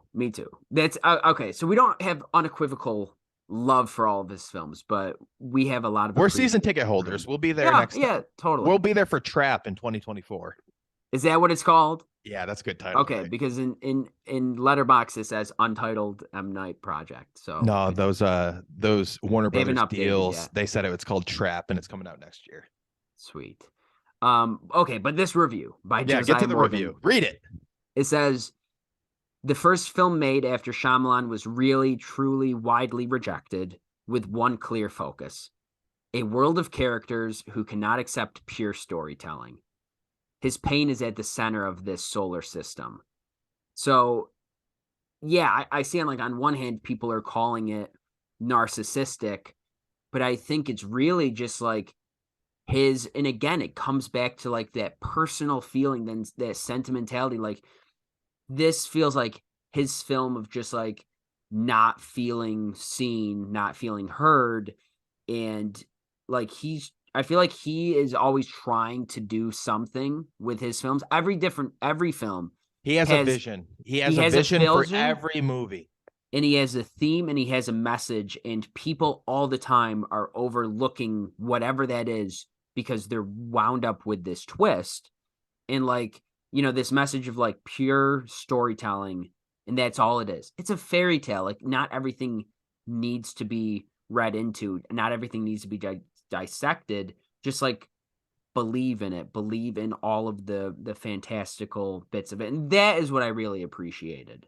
I like that a lot, actually. I like looking at it through the lens of, because that's how I want to look. That was the purpose of today's podcast anyway. Is while we're looking at these movies as movies, we're looking at M. Night and his career and what he's feeling and thinking. And that makes complete sense to me. Especially after, people are almost like blindly criticizing him for his personal choices. And it's not like you can just see Signs or The Village and be like, I don't like that movie. That's fine. You don't have to like that movie. But to misinterpret or to almost like spread misinformation about his intent is what it's what gets me, and I assume was what was getting him at the time. Yeah. Okay. So again, another thing, you didn't watch the whole thing. Did you get to the scene where Bob Balaban is killed? Yes. Or it was like happening as I was falling asleep. Yeah. Okay. By the scrunt, right? Yeah. Okay, I gotta say that's kind of one of the things that was getting to me, and maybe I was just too tired. But as soon as Lady in the Water comes out and is living in Paul Giamatti's apartment, there's way too much talk of Narf and Scrunt and Blue World. Like, we got it. We're hiding from the Scrunt. The Scrunt is outside. Run from the Scrunt. You're a Narf. Tell me the story of the Narf. Like, it was almost too. I understand like you're building a world and everything, but it was almost like fan fiction-y, where like you're just using the same three terms over and over and over again. Like, that's not really world building. That's just kind of annoying at some point. Yeah. I did like how he kept going back to like tell me about this story. Like what happens like in this story? What, Again, it's like I liked that. How he uses all the neighbors and all the tenants for different reasons, like for information or for strength. I thought the half bodybuilder guy was really funny in the one scene I saw him. But yeah, turns out to be a key player in the end. Oh, does he save the day? He does. Oh, okay. He does, in a sense. But yeah, do you recall Bob? But do you recall Bob Balaban's like his sort of like dying monologue? No. Oh, see, I think like that to me was one of the most profound. And again, parts of what the is film. He's a film critic that dies. He's a film critic because he doesn't believe the story going on, right? And so, and again, a line from another Letterboxd review by Matt Lynch. He says, "You can choose to read Bob Balaban's character as a snipe at all critics, or you can take it as a representation of blanket, unfeeling skepticism. Up to you." But if I'm paraphrasing here, but in that scene, he's like as the critic, he like looks at the camera and he's like talking directly to you, and it sort of like breaks this wall, and he's like, this is the moment in the film where I barely escape and I leap out of the way at the last minute and my life is saved. And he's like sort of like talking directly to the trope of like horror films and that sort of filmmaking. And then he just gets mauled to death. You should rewatch that clip of it. I thought it was like really interestingly done. Honestly, I'll probably finish the movie today. I only got like less than an hour left. I'll throw it on. I'll give it its fair shot. Yeah. It's definitely this. It's Lady in the Water. I definitely admire what he's doing here. No question. To me, Lady in the Water, and then let's just start talking about The Happening. I think to me, these two films are the most out there, can go any sort of direction. I totally understand why people hate them and love them at the same time. these are the most puzzling films, I think, in his entire filmography. And The Village also is kind of there a bit, but The Happening. I know you loved The Happening. I did love The Happening. Yeah, I hated it. Oh, you actually hated it? Well, hate's a strong word, but I did not like The Happening. Okay, let me tell you why I liked it, and you can tell me if you disliked Okay. it for those reasons or you dislike it for other reasons. Okay. The Happening comes at a time after some ups and downs in M. Night's career. The Village wasn't that big of a success. Lady in the Water was basically a stinker, and The Happening is a notorious bad movie. At the time and even since, people refer to this as one of the worst movies ever made. It's one of the movies they put in the same conversation with like The Room, as so bad it's good, it's entertaining and funny. Yeah. I disagree with that assessment completely with all my heart. This was marketed as M. Night's big scary R-rated movie, like the one that was going to pack the biggest punch. And I think he literally reverse engineered a disaster B movie. So in most movies like this, most disaster movies, most pandemic movie, it's honestly a pandemic movie too. There's a ramp of like discover. I real quick, just to cut you off, I called that out in my Letterboxd review. I said, if I watched this in March of 2020, I may have shit my pants. Yeah, it's definitely a pandemic movie. But just in the actual movie structure, most movies build up something and then there's a little bit of a grace period into the ending. This movie starts with The Happening. The beginning of the movie, the most is going on. And after that point, it slows down. It kind of becomes nothing at the end. But that's the point. It's almost like they miss The Happening. They miss the big disaster thing. They're totally willing and ready for death. That's what they accept is going to happen to them. But hey, for whatever reason, us being inside for 5 minutes too long, us taking this route, us walking this way, we missed it. And that's kind of it. It was dumb luck. But in that reverse structure, I think it's another movie that has everything. It has intrigue, it has humor, it has sentimentality, and it's honestly, to me, for my money, it's his most terrifying movie. The images he displays, especially in the first half when you're exploring The Happening and what people do while it's happening, that's the scariest shit. The image of people just stop walking and then taking those few steps in reverse, the people taking pins out of their hair and killing themselves, people jumping off of construction sites. It's fucking freaky. The lawnmower scene, the scene that got to me the most was when the cop shoots himself in the head and the gun drops on the floor and somebody else gets out of the car in traffic and picks up the gun, and then the gun drops to the floor and somebody else picks up the gun. God, I'm having all these like vivid flashbacks now of it's been a while since I watched it. But Jesus. I would say rewatch this movie. Yeah. Because once you get a sense of M. Night's visual style, this is fucking crazy. All the off-screen stuff, he's showing you exactly what he wants to show you, but there's so much happening just off of camera, which he's mastered in Old and Knock at the Cabin. Yeah. To an unreal degree. But this is where you see the beginning of that stuff. You actually see it in Signs, the fist fight with the alien through the reflection of a TV screen. He's always using his environment to tell the story. I think he's a brilliant visual storyteller. Yeah. Anyways, I think people misjudge this movie. I think they call all of the jokes and all of the they just don't get M. Night's vision, basically. I think Mark Wahlberg's and Zooey Deschanel's characters are specifically designed for this world. This is the scariest shit anyone has ever seen. No one can fathom what is happening around them. But the way Mark Wahlberg and Zooey Deschanel are almost like, oh, what?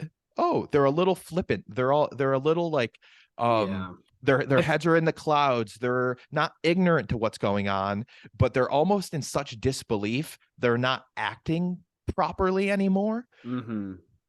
I thought that was a really interesting reflection to most disaster movies where everyone is scared the whole time. Everyone is screaming and running around, and they're not. They're acting rationally to a certain degree where they're like, we need to get out of the city, we need to go away. In reality, they're going toward the happening. The happening's not happening in big areas, it's happening in smaller and smaller areas. I think he's doing a lot with what you expect characters to do and where you expect the movie to go. The scene where Mark Wahlberg's sitting on the side of the road and John Leguizamo's daughter comes up to him and gives him a hug and they start crying into each other. There's so many heartfelt moments in the movie that's just about the human condition. That's just about needing a hug. That's just about love. That's just about feeling okay when something scary is going around you. Yeah. Putting that against Mark Wahlberg talking to a plastic plant about, hey fella, what do you do? So What's going on out here? I think people are like, that's stupid as fuck.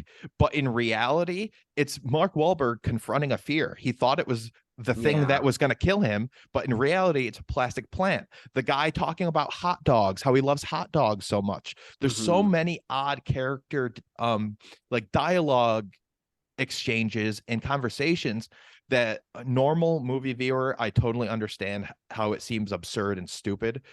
But to me, who's watched a ton of 70s and 80s disaster movies, who's become more familiar with M. Night Shyamalan movies, I think he's firing just completely on all cylinders at this movie. And I'm kind of amazed at how misjudged this movie is. I really think it's a great deconstruction and a great reversal of the disaster thriller. And again, just like Mel Gibson, Mark Wahlberg is a perfect man to deliver M. Night's dialogue, especially when M. Night wants it delivered in a very specific way.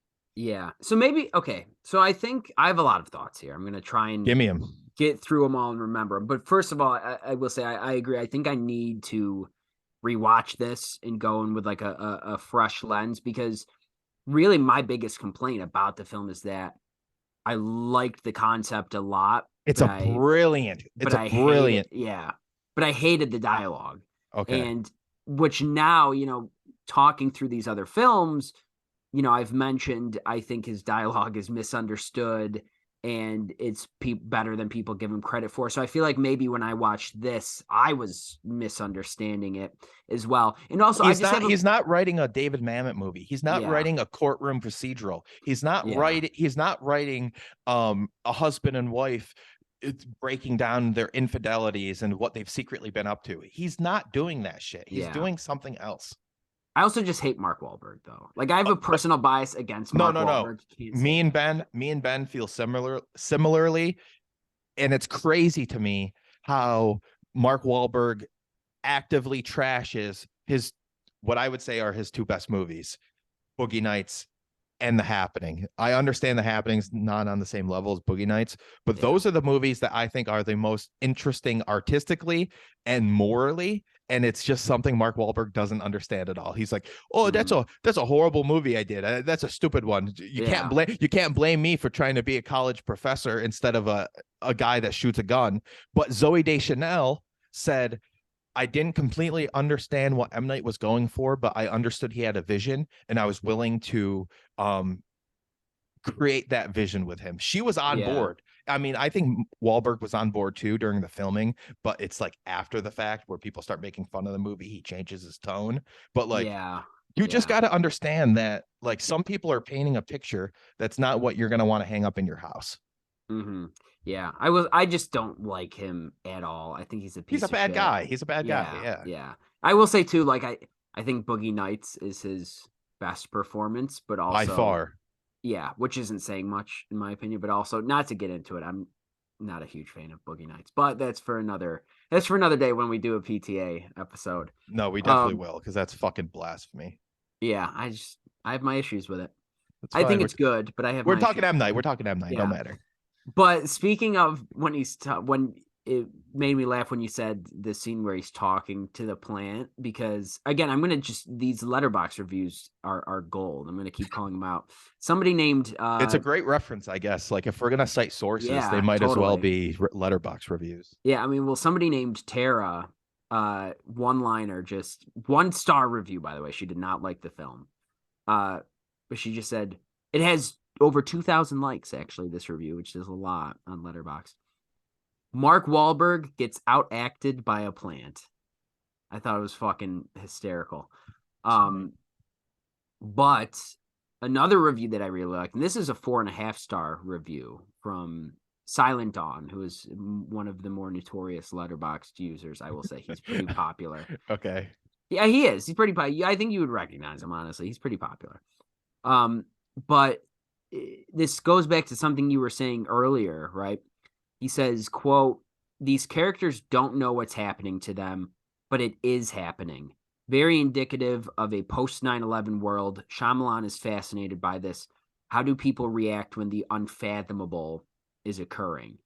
And you also get a little bit of that sense, right? Like the unfathomable is occurring. You do get that in Signs as well. Like when you ask him, like, do you believe like this is the end of the world? And he's like, yes, I do. Going back to Signs, amazing scene on the couch between Joaquin and Mel Gibson, where Joaquin's like, make me feel better, tell me what I want to hear. And then when he's at the end and he's like, so what do you think? And Mel Gibson's like, it doesn't matter what I think. Don't you feel better now? And you just know Mel feels it in his bones that the world is going to end. So good. Yeah. But and it's also, I think, a great take on this film as well. Now, I'm not going to claim to really, this is just from sort of the back of my mind here, what I remember reading a long time ago. So I don't have specifics. I'm interested to hear your take.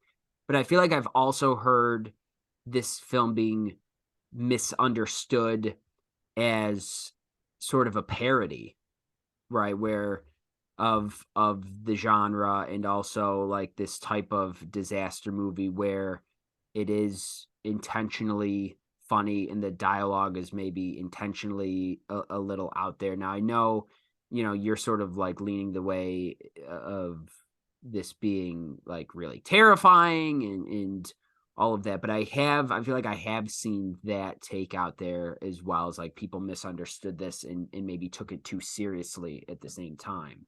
Yeah, I think there are plenty of jokes in there. Like I said, with the plant and the hot dog guy, and there's when the woman's accusing Mark Wahlberg of stealing her shit, or that they're gonna kill her, and he goes, "What? No."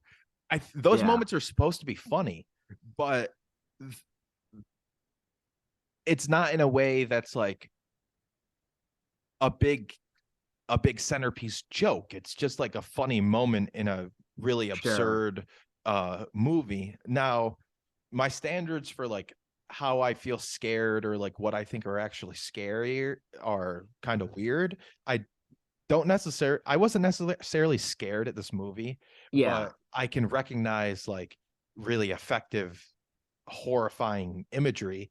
And I think he just like the shot looking up at the building where people are jumping off of, like, holy shit. Like that's emblazoned in my mind. And just the way the bodies are hitting the floor, like the sound of the bodies hitting the concrete floor, like, holy shit. Like, I don't think I'll get that out of my ears.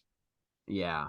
Again, horrible, but sort of indicative of 9/11 as well. Like said. Not only a pandemic movie, which is way before like we experienced a pandemic. I mean, pandemics have happened in the past, of course, but not so close to our lives like COVID. But to look at it as a 9/11 trauma movie opens up a whole other group of questions, and it's totally really interesting to explore. All right, this is where this next film I don't even want to discuss. This is where shit starts sinking for M. Night, and again, I think it's really cool that M. Night is checking off like genre boxes. We already went through the first bunch, but like Lady in the Water is a fairy tale. This film felt like a weird decision. The Happenings in 80s, like disaster movie. The Last Airbender, again, his daughters were watching the show. He really liked watching the show with them, so he made the movie. This was supposed to be the beginning of a trilogy. Paramount and Nickelodeon had a lot invested in this. sadly, the creators of the show weren't really involved, or they were told they were going to be involved and then they were pushed out the door as it got closer to production. It sounds like M. Night was kind of in charge of this one, which I would love to believe it was just a boardroom nightmare, too many executives in the kitchen, but it sounds like M. Night just completely fumbled the bag. He loves his concise hour and a half ish movies, and he even says like, I forced this to be an hour and a half. I think the casting is misguided, and you know what bugs me about this film? What? They keep calling him Ong. Ong. His name is Aang. There's a show. You don't need to change shit like that. I don't know if they're trying to Yeah. make it seem like more authentic to the indigenous people, even though it's just a made up fucking name to begin with. Yeah. It's so, every decision is so weird. It seems like they're being faithful to the source material for like the first 5 minutes, and then it's all thrown out the window. Yeah. Characters don't seem like themselves. So much of the story happens in the background where you don't know, so other characters will pop up with the characters you're following. They're cramming in so much story material into an hour and a half that, like I said, there is so much jumping around. The action is horrible. The editing is choppy. For something that really seems like it could fit M. Night's talents, he misses the boat. Yeah. Every single time. This is one of the worst movies I've ever seen. Oh, 100%. It's one of the very few that I've given a half star on Letterboxd. It was my first half star movie I gave on Letterboxd. For it being 90 minutes, I couldn't even finish it. I legit like turned it off. I had to watch it in 2 parts. It's really a shame that something. I love the Last Airbender cartoon. Did you grow up watching? Oh, amazing. One of my favorites of all time. Not only is it great children's material, it's a great story. It's really a great show. I rewatched it a few years ago in college, and it's like, this shit holds up still. This shit still slaps. So it's really a shame to just see how butchered they make the live action show. Making like Indian people the Fire Nation, even though M. Night is Indian. Almost, it's just weird. Like, all the white people are like the water people, all the Asian people are like earth and what the fuck is it? Earth. I don't know. It's a mess. All the air, water, earth, fire. It is a mess. Yeah. It's a shame his name's associated with this movie. And again, it just put him deeper in a hole that he had a real trouble crawling out of. Yeah. Let's move on. We're not going to spend too much time on this movie too. After Earth, this was an okay. Now listen to this. No, listen to this. This movie was originally an idea about Will Smith and his son in normal society, normal Earth. They get in a car accident in like the wintry woods, and Will Smith's son needs to help him get down the mountain again. It's like a disaster survival story. Give me that. Why didn't we have that? M. Night could have shot the fucking shit out of that movie. It's really small, self-contained, basically two people fighting against nature the whole time. It's all right there. And then Will Smith was like, what if we made it after Earth? And it all started falling apart. Again, I think it was M. Night needing a job. So when you're able to have a job and also write and direct, like, why not take it, especially when you're essentially in director jail? But I think working with Will Smith and having to tell his story was a handicap, and M. Night wasn't able to tell his own story because he's dealing with with Will Smith's idea. Yeah. So I have several thoughts on this film. First of all, it's bad. It was bad. It's besides Lady in the Water, it's like the only one I didn't actually finish. Yeah. So that being said, I genuinely am attracted to the premise just because I like space films. I like that sort of like new world type of thing. And M. Night too, right, has proven success with sort of apocalyptic movies. So I am intrigued by him sort of like going into space and otherworldly type of stuff. And again, I think like that could have been if you're looking interesting. at if you're looking at the genres, this is M. Night's science fiction movie. This is his space. Yeah. This is his space movie. Fuck yeah, M. Night deserves a space movie, but it's a shame. It's this. Within 20 minutes, I was like, this is horrible, right? Like if you look at it big picture premise, I like it. Once they start talking about specifics, I fucking hated it. When it's like the voices, the accents, they're doing weird ass accents. Jaden Smith was pissing me off the way he talked. Was it like it's almost like a Louisiana accent in space? Like what is going on? Yeah, it was really annoying. If you've ever seen like the TikToks of the pretend ROTC kid, he kind of reminds me of that. He's like, "Yes, sir." That guy is like, funny. He's so funny. He's like, "What did you just say, civilian?" Like that's what Jaden Smith reminded me of. It was fucking ridiculous. Will Smith is like has no life in this at all.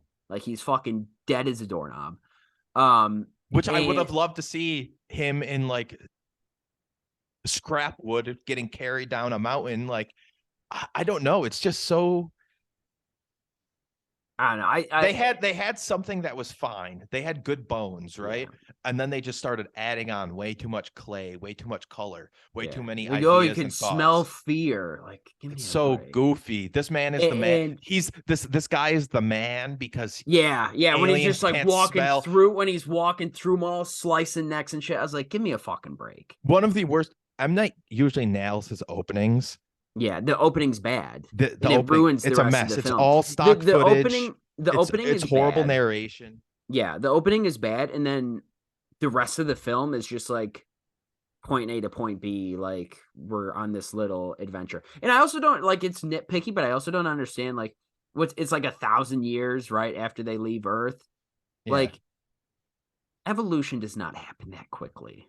So like there's not in 1,000 years, there's not going to be all of these like new species. That bothered me for whatever reason. It was just weird. Maybe it's nitpicky, but the film in general is bad. It's not good. All right, so let's just move on and forget about it. Yeah. This is M. Night's beginning of his comeback. I don't think too many people saw this movie or recognized it as a real M. Night Shyamalan movie when it was released, but watching it this week, it's fucking good. Creepy. It's good and it's creepy as fuck. It's sneaky good. Again, I'm kind of obsessed with this genre thing, but he's making a mockumentary horror movie now. That's cool. I'm glad he's changing up his. I mean, he's still very visual within the constraints of the mockumentary, but he's doing something different, and that's really cool. See, it's mockumentary, but at the same time, like I scare easy, so this was like freaking me the fuck out.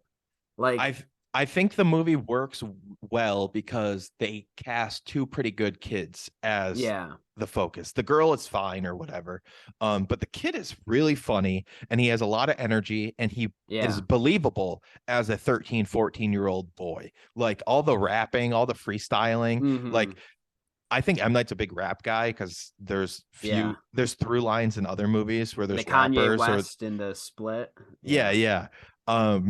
But the visit is anchored by like a realistic world of a single mother and her kids. And love Catherine Hahn in it, by the way. Hysterical. She's good. She's very good. I like she seems like she's having fun. What do you think of the twist? What do you think of the actual like scary parts of the movie? Okay, I again terrified. Like when grandma is fucking crawling on all floors was freaking me the fuck out. The hide and seek thing was awesome. That was so well done. Every time she's outside their room and like scratching the walls and shit, I was like, "Don't open the door! Don't open!" Like I'm Joaquin Phoenix watching the TV, and I'm like, "Don't open the door, kids! Vamonos! Like, Vamonos, children!" That's me, right? And I was watching with my mom, and we were both kind of like freaking out. Like I'd be pausing it, I'd be like, "What the fuck is happening right now?" Like I was sweating. It was kind of warm in the house, but I was losing it. And I just scare easy.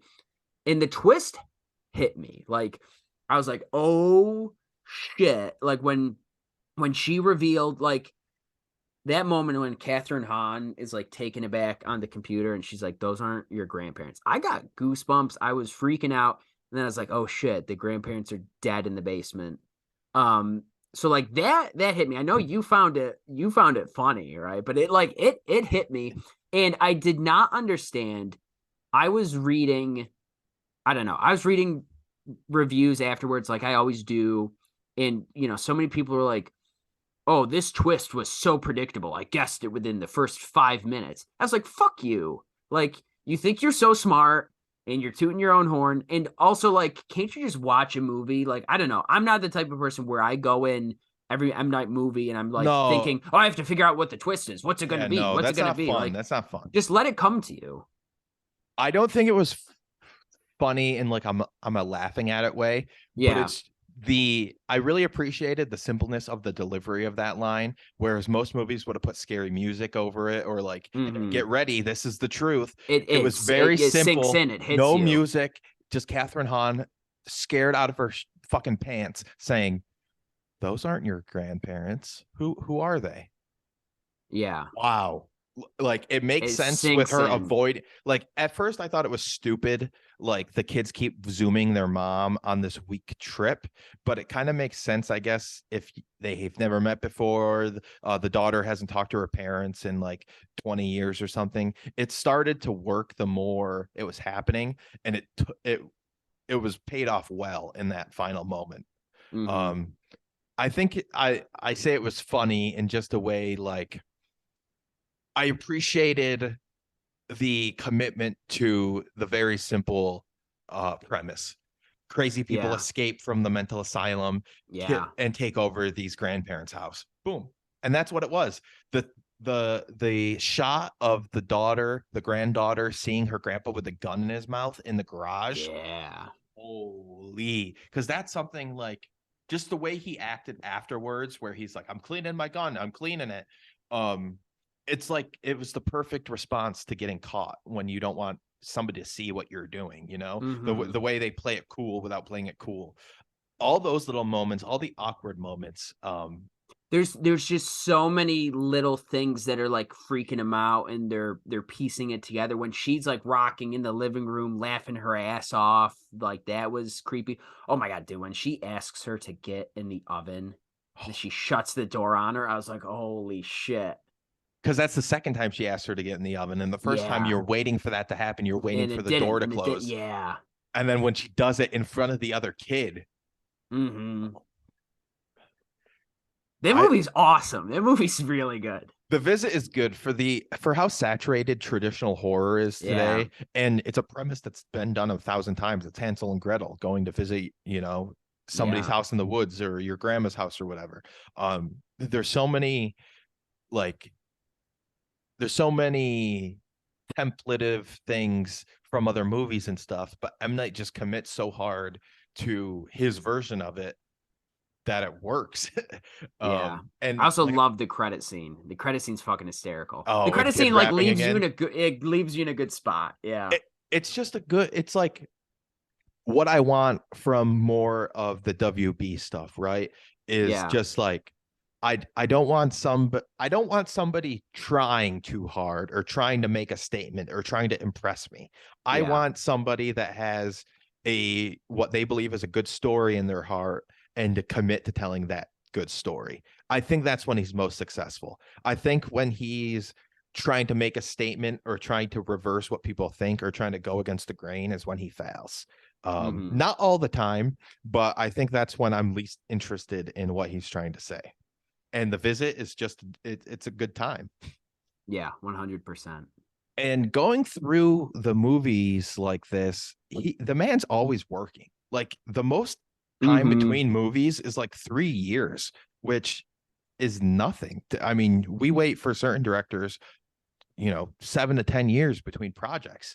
And Yeah. this is a guy that for the most part has delivered the goods, and he's consistently working. It's not like we're waiting 6 years for the next big twisty M. Night movie.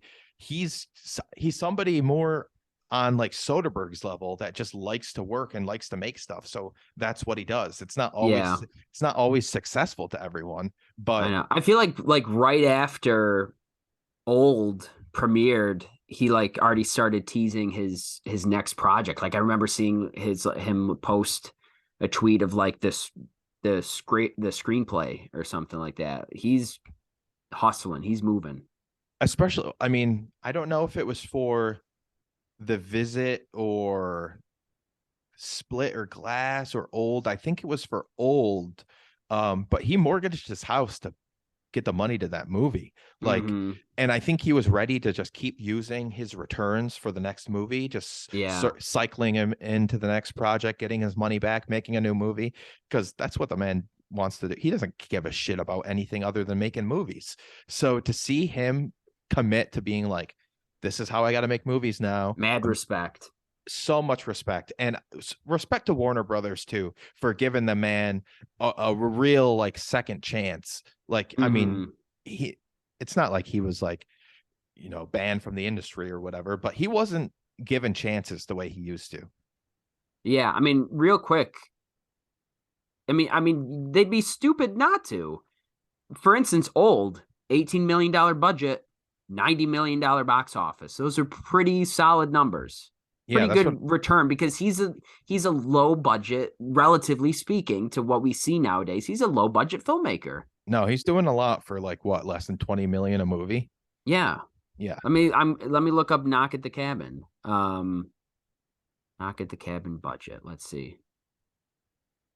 Budget 20 million. Yeah. Let's see if I can get the box office numbers. I'm sure at this point it's got to be over 100.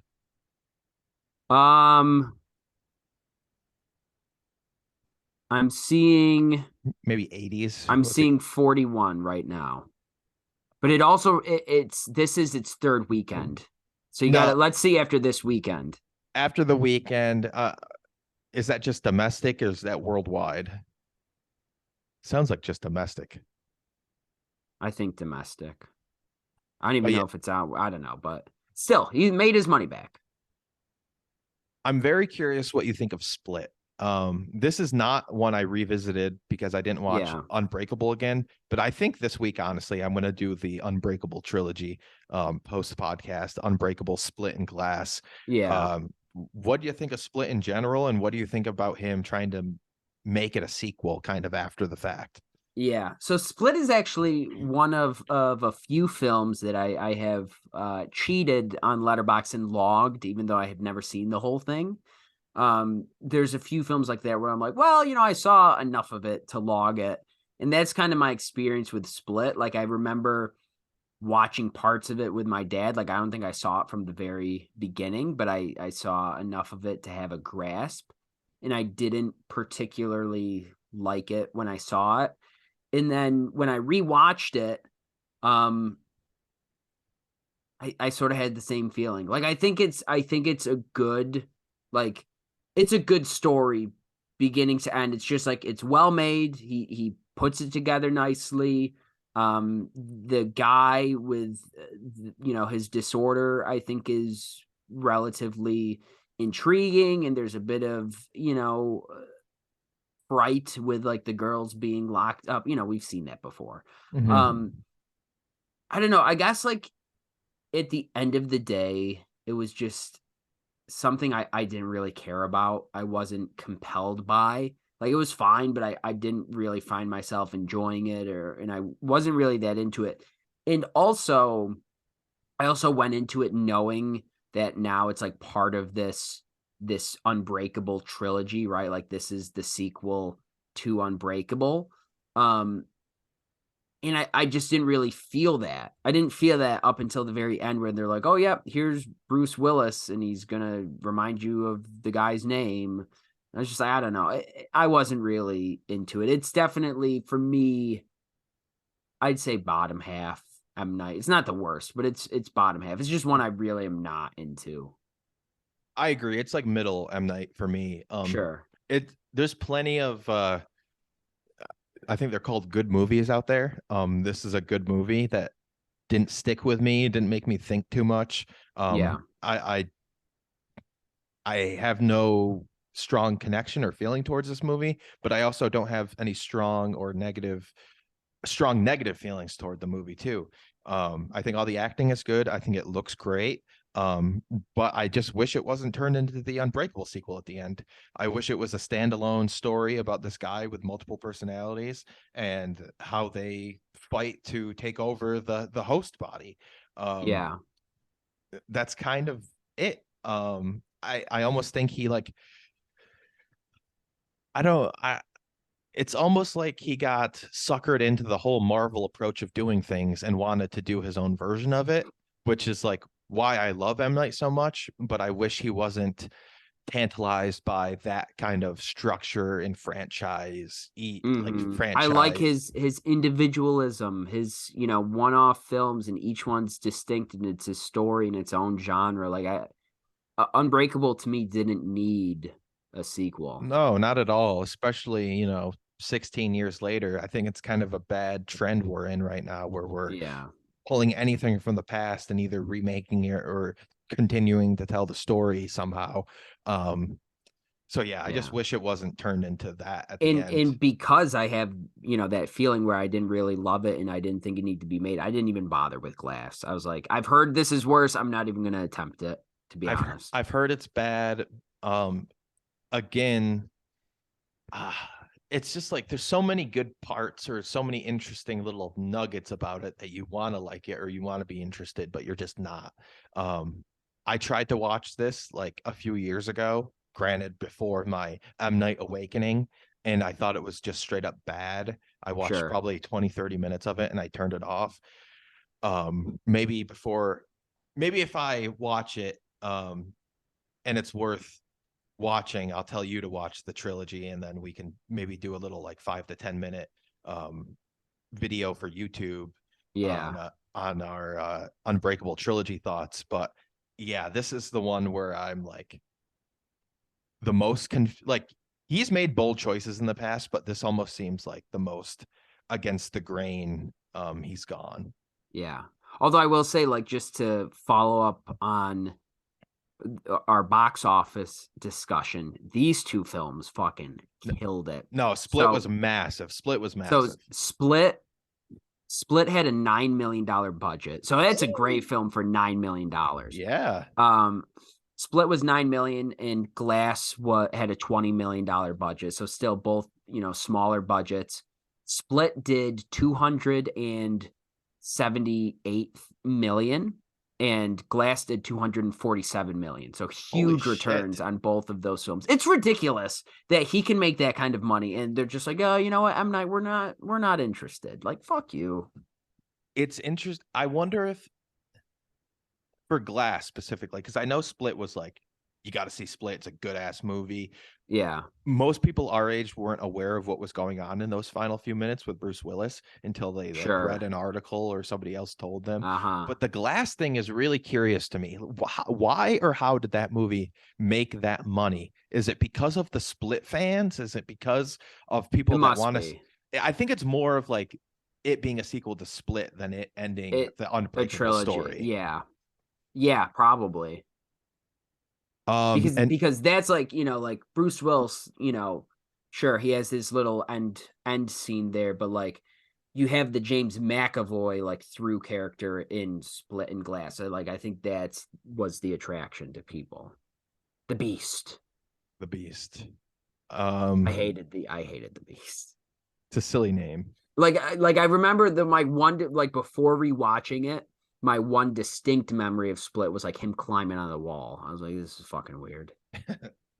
Yeah, that's like the last thing you see, right? Is him running up the wall and running on the rooftops away from Bruce Willis is looking at the news. Yeah. Okay, this is where we're in like total M. Night resurgence right now.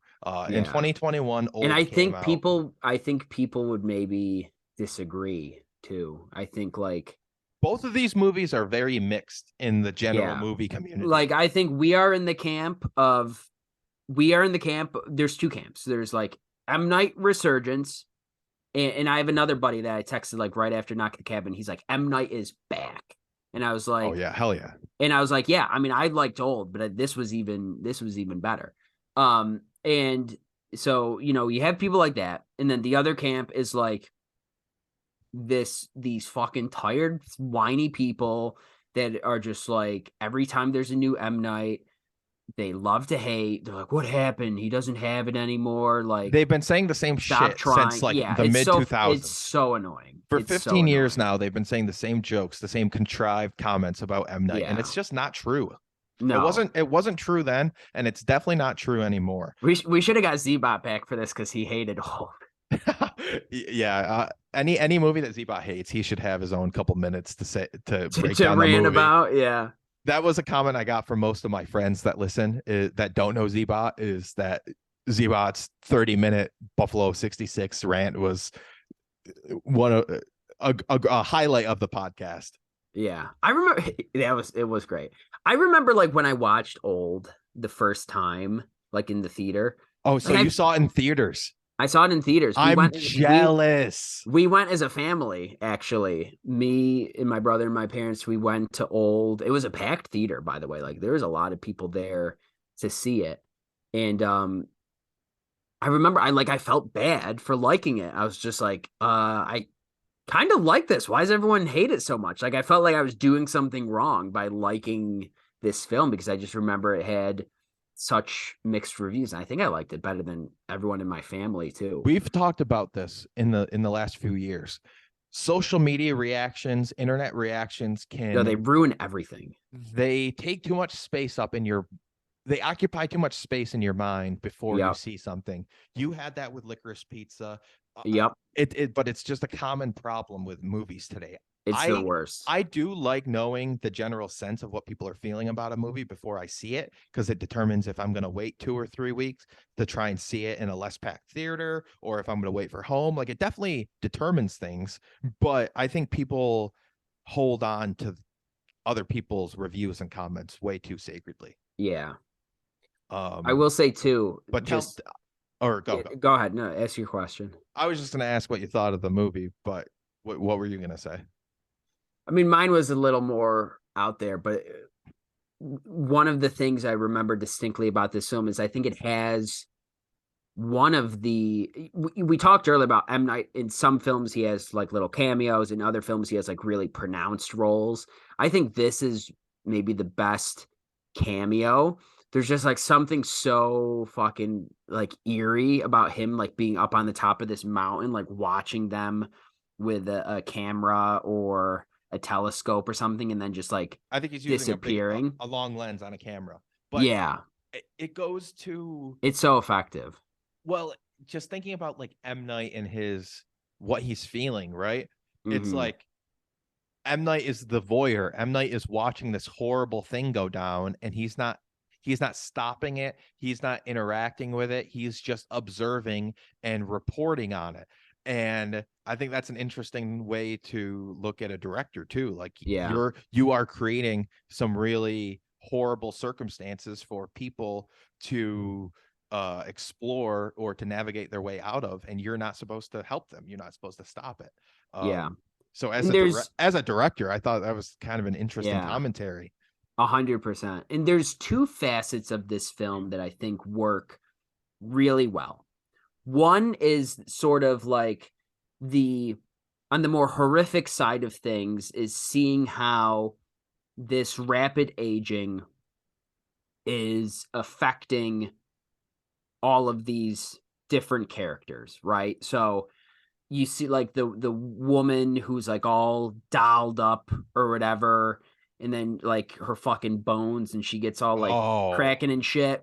That part's like crazy. There's that, but also like the really like rapid like pregnancy, I thought was also really interesting. So I thought like just the bones of it, of like this premise of, they're on this beach and they're rapidly aging, seeing how that plays out. And then also, later the reveal of, right, like they're doing it for medicinal purposes, like this testing, they're doing human testing, I thought was really captivating. So I love that aspect of it. But then really the aspect I like even more is like, in its pure sense, it's also like a sociology experiment, right? It is human observation of how all of these different people are reacting in a disaster emergency type of scenario, and how they're playing off of each other, right? Like you have the one person who's like, I'm going to go for the rescue. Like, I think I can make it. I can swim out there.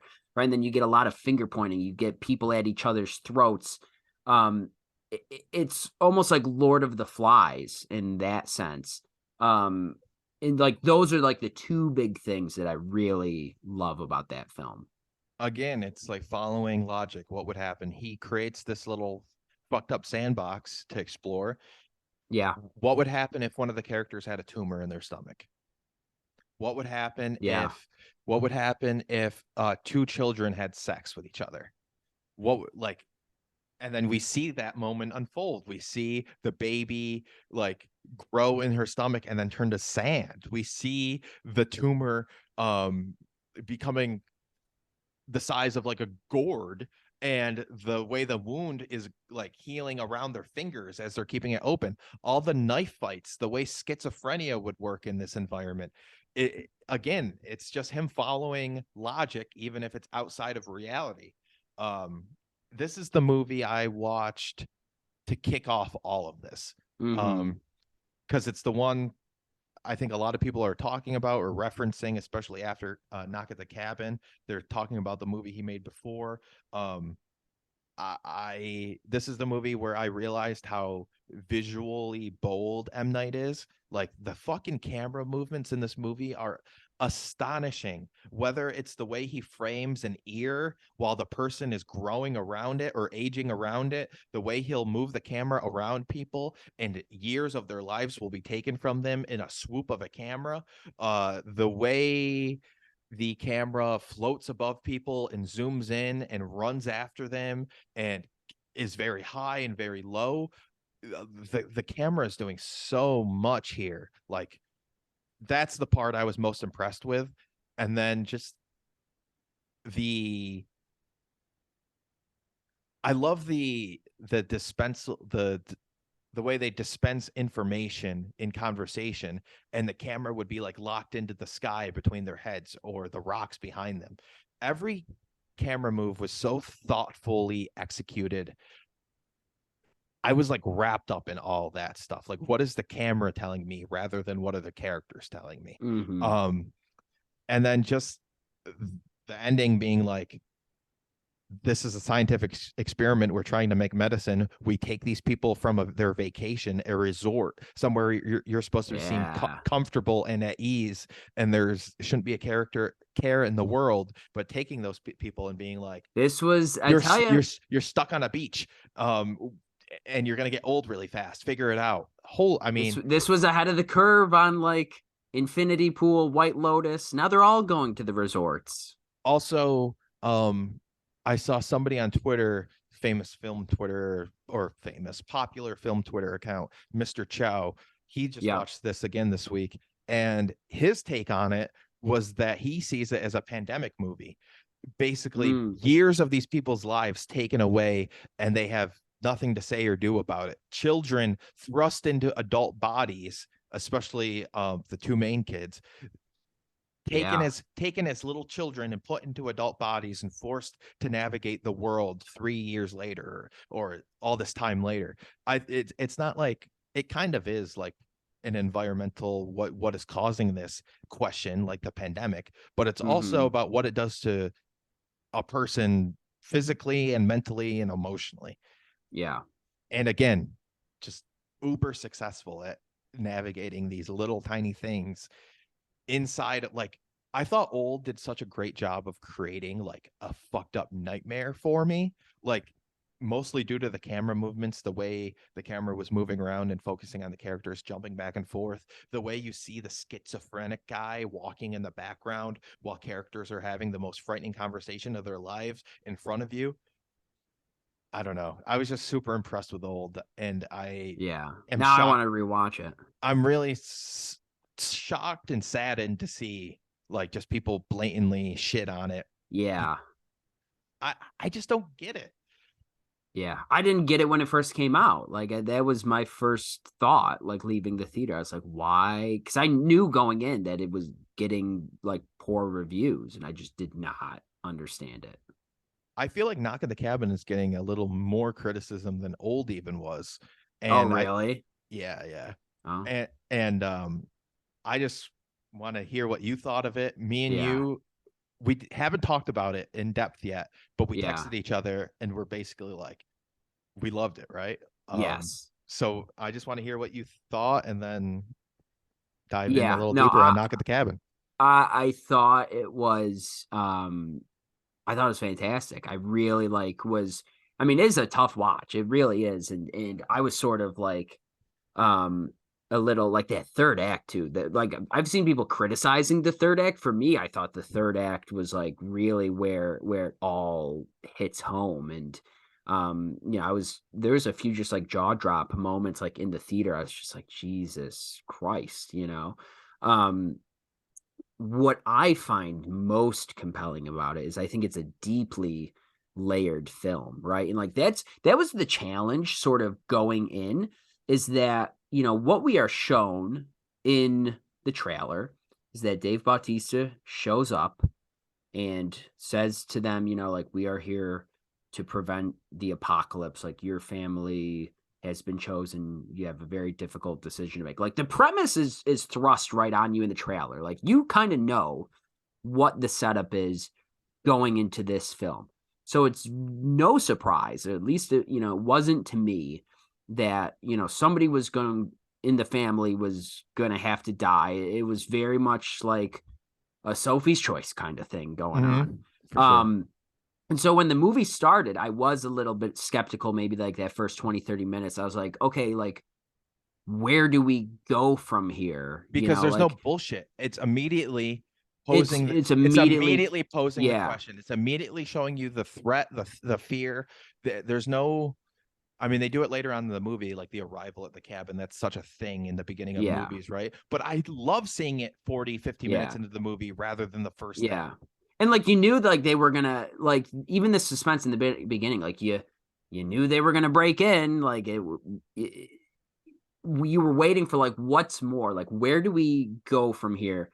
And that's when really I started to sink in, because the conversations that they were having between the husbands, and then also so pleading with them of like, it's so emblematic, I feel like, of modern politics and issues, and like you have, they keep talking about like, okay, you read into this online and you got caught up and you started to believe it. It's like the fucking conspiracy people, right wingers that storm the Capitol, that think like there's this great, There's a conspiracy and all threat this that shit. there's a threat Yeah. out there, and they're the only ones that can stop it. It's like it's so deeply layered in many regards, right? And even like I joked earlier about like the woman who's like, there's not a homophobic bone in my body. Like, none of us, like, we're not choosing you because you're gay. And like that, to me, I'm like, so many people, like, they think they're allies, just like you said earlier. Like, I'm not racist, but like, there's so much of that going on. And I think what hit home with me is like this idea that the people in this scenario who were given the choice to save humanity and were presented with this are the same people who their entire lives were told that their lifestyle was a choice, right? And their sexuality was a choice. I found that to be very, very profound. And also just like the commentary on, like the deeply, like, I know like M. Night, we've talked about spirituality, and he's a pretty religious guy from what I know. And in a lot of his films, I feel like Is he Christian? I think so. Let me 'Cause Google that, because before we like say his parents are from India, and I don't know if he was born here or he came here at a very young age, but he seems to be very Americanized. He's like he's not so, you know what I mean? It's like okay. Go ahead. So he's not Christian, although a friend of mine, the friend that I went to, so this is why I was mistaken, because I went with a friend to see Knock at the Cabin, and she said like that he was Christian, which I would believe, because like so many of his films are spiritual, and I feel like a lot of his films sort of paint religion in this spirituality as like a good in these people's lives for the most part. But when I Googled his M. Night religious, according to a New York Times interview, he is agnostic. Quote, I'm not religious at all, but I'm somebody who really believes in whatever you want to call it, the universe and in our place in it.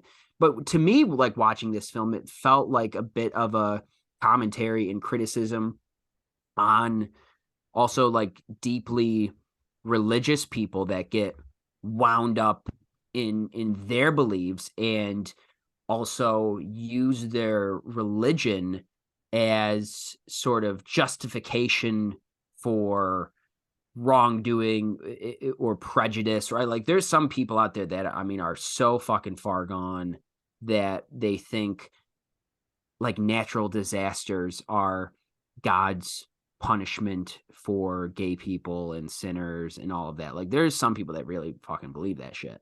And you know, if they're listening and watching, come at me. I don't give a shit. I hope they're not. Why would Fuck you? your religion. I'm with M. Night. I am also agnostic, if you couldn't tell. That being said, you know, like this felt critical of that, but then also like at the same time, I thought it was really interesting how in the film he decides to present it as like this is actually happening. Everything that they did say in the books is coming true. These are the four horsemen of the apocalypse, and like God will scorch the earth and all that. Like that's the dichotomy between it. I thought was fascinating. And two, I love, again, we talk about the flashbacks. They're so powerful in this film. They're I really think well done, and I love that they displaying don't that linger. emotional backstory of these two fathers and everything that they've gone through. And then gosh, what an ending with like when Boogie Shoes plays. Oh gosh, that hits. It hits so hard. Me and Kelly were tearing up. Like It's so good. I didn't expect to have tears in my eyes at the end of Knock at the Cabin, but no shame, I fully did. Yeah, so good. Talking through it more now, it seems to be a pretty good companion with Signs. Just like the decision to believe. It's almost like they're presented with so much information in their face, like this is happening. You just have to choose to believe it or not. And it takes is it Andrew or Eric? I'm going to confuse the two. Yeah. But the one that doesn't believe for the longest time, it takes him a lot of I think just that's Daddy Andrew. Daddy Andrew. It takes him a lot of blatant evidence to finally be like, you're right, this is happening. Or maybe he does believe it, but he just doesn't care because his family's more important. Or is in denial. Like they're doing a lot. They're doing a lot. And the Boogie Shoes ending is honestly probably M. Night's most effective emotional ending. Like no doubt about it. Yeah. Have you read the ending to the book? Have you been curious? And no, I haven't. Do you mind if I tell you? No, go ahead. So in the book, when their daughter is killed, when Andrew and Leonard are fighting over the gun, she's shot, but the death doesn't count since it wasn't an official sacrifice. It was just an accident. Jesus. So their daughter's killed, and Andrew and Eric decide not to stop the apocalypse, picking one or the other again, and they get in the car and they just drive out into the apocalypse together. That's the ending. It's much more ambiguous, and basically the world does end. I really like M. Night. Again, he read this book a while ago, and I like that instead of, and I think he did honor the source material very well, but the fact that he can read somebody else's book and just be like, no, when a question is answered, when a question is asked, you have to answer it. And then his commitment to that, yes or no, are you going to do it? Who is going to do it? That's what he's more interested in. Yeah. More of the Sophie's Choice dynamic rather than like, he encapsulates everything else that the novel does too: family, grief, belief, religion, but just putting the finite ending on it. Like, yes, the world will be okay, but these people probably won't be okay, but at least they have each other. I don't know. I think it's like some beautiful, powerful stuff. Yeah, totally. And the acting is so good too. I do wish he kept the book title though. That's kind of my only thing. I think sure. What is it? Knock at the Cabin at the End of the World, or The Cabin at the End of the World. Yeah. I don't know. That's quite the title. And Knock at the Cabin, and I kept calling it Cabin in the Woods all week. It's just kind of like a more generic horror title, but I don't know why they did that. If the trailer already reveals the premise of the movie, you know what I mean? The premise already shows that the end of the world is a topic of conversation. It doesn't confirm if it's real or not. The movie does that, but I don't know. Yeah. I feel I like that title a lot, and I wish he stuck with it. I'm okay with Knock at the Cabin Door. Or no, it's just Knock at the Cabin. I keep saying Knock at the Cabin exactly. Door. It's like you always think of other shit for. I know, but I'm okay with Knock at the Cabin because I think the sense that it purveys is like just, you know, they have these unexpected visitors, right? And like that is sort of like what's the freaky in the beginning is sort of how they all just show up and they were brought to this place, right? And I think it leans into you know, how they were all seeing these visions that drove them here. I feel like the Knock sense of it is sort of that unexpected visitor aspect. So I'm okay with it. But I do think the title of the book is also really good. So I could go either way. I don't hate it though. I've seen people criticize it. Someone's like, it should be Knock on the Cabin. I'm like, shut the fuck up. Like there's a knock at the door. Like everyone says that. Stop. People are just dumb. Before we wrap up, I guess another thing I really liked about the movie is all the Dave Bautista. He's amazing. He's so good. But all the intruders starting to question what they believe once they talk to Andrew and Eric, because they're like, did he mention the cabin before we saw the dreams? Did he put this in our minds before we were like committed to it? Like what is the what was the order of the things that actually happened? Like, did we lie to ourselves about all of this, or did we actually have the dreams? I thought all that, the question of the belief, again, just really well done, really smart, a logical part of the story to explore. Yeah, 100%. All right, should we go through our top 5? Yeah, I don't think we have to like linger on any movie too long. We've went through them all pretty in depth. After talking about everything too, I really do love M. Night now. Yeah. I think he's just a great artist for today. I think he's a great genre artist. And I'm really glad he's getting the chance to make more original, cool shit. Mm-hmm. Do you want to start with your top 5 or? Yeah, sure. All right, cool.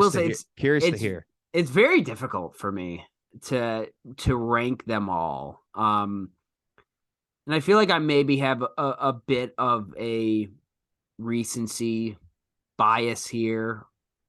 Who knows? See, that's the thing with lists, but yeah. I mean, our original podcast was all about a list, right? And we would say at the beginning of the podcast, it's time, it's feeling, it's what we ate for breakfast, it's what our mom said to us before we went to bed last night. All these things shape the list.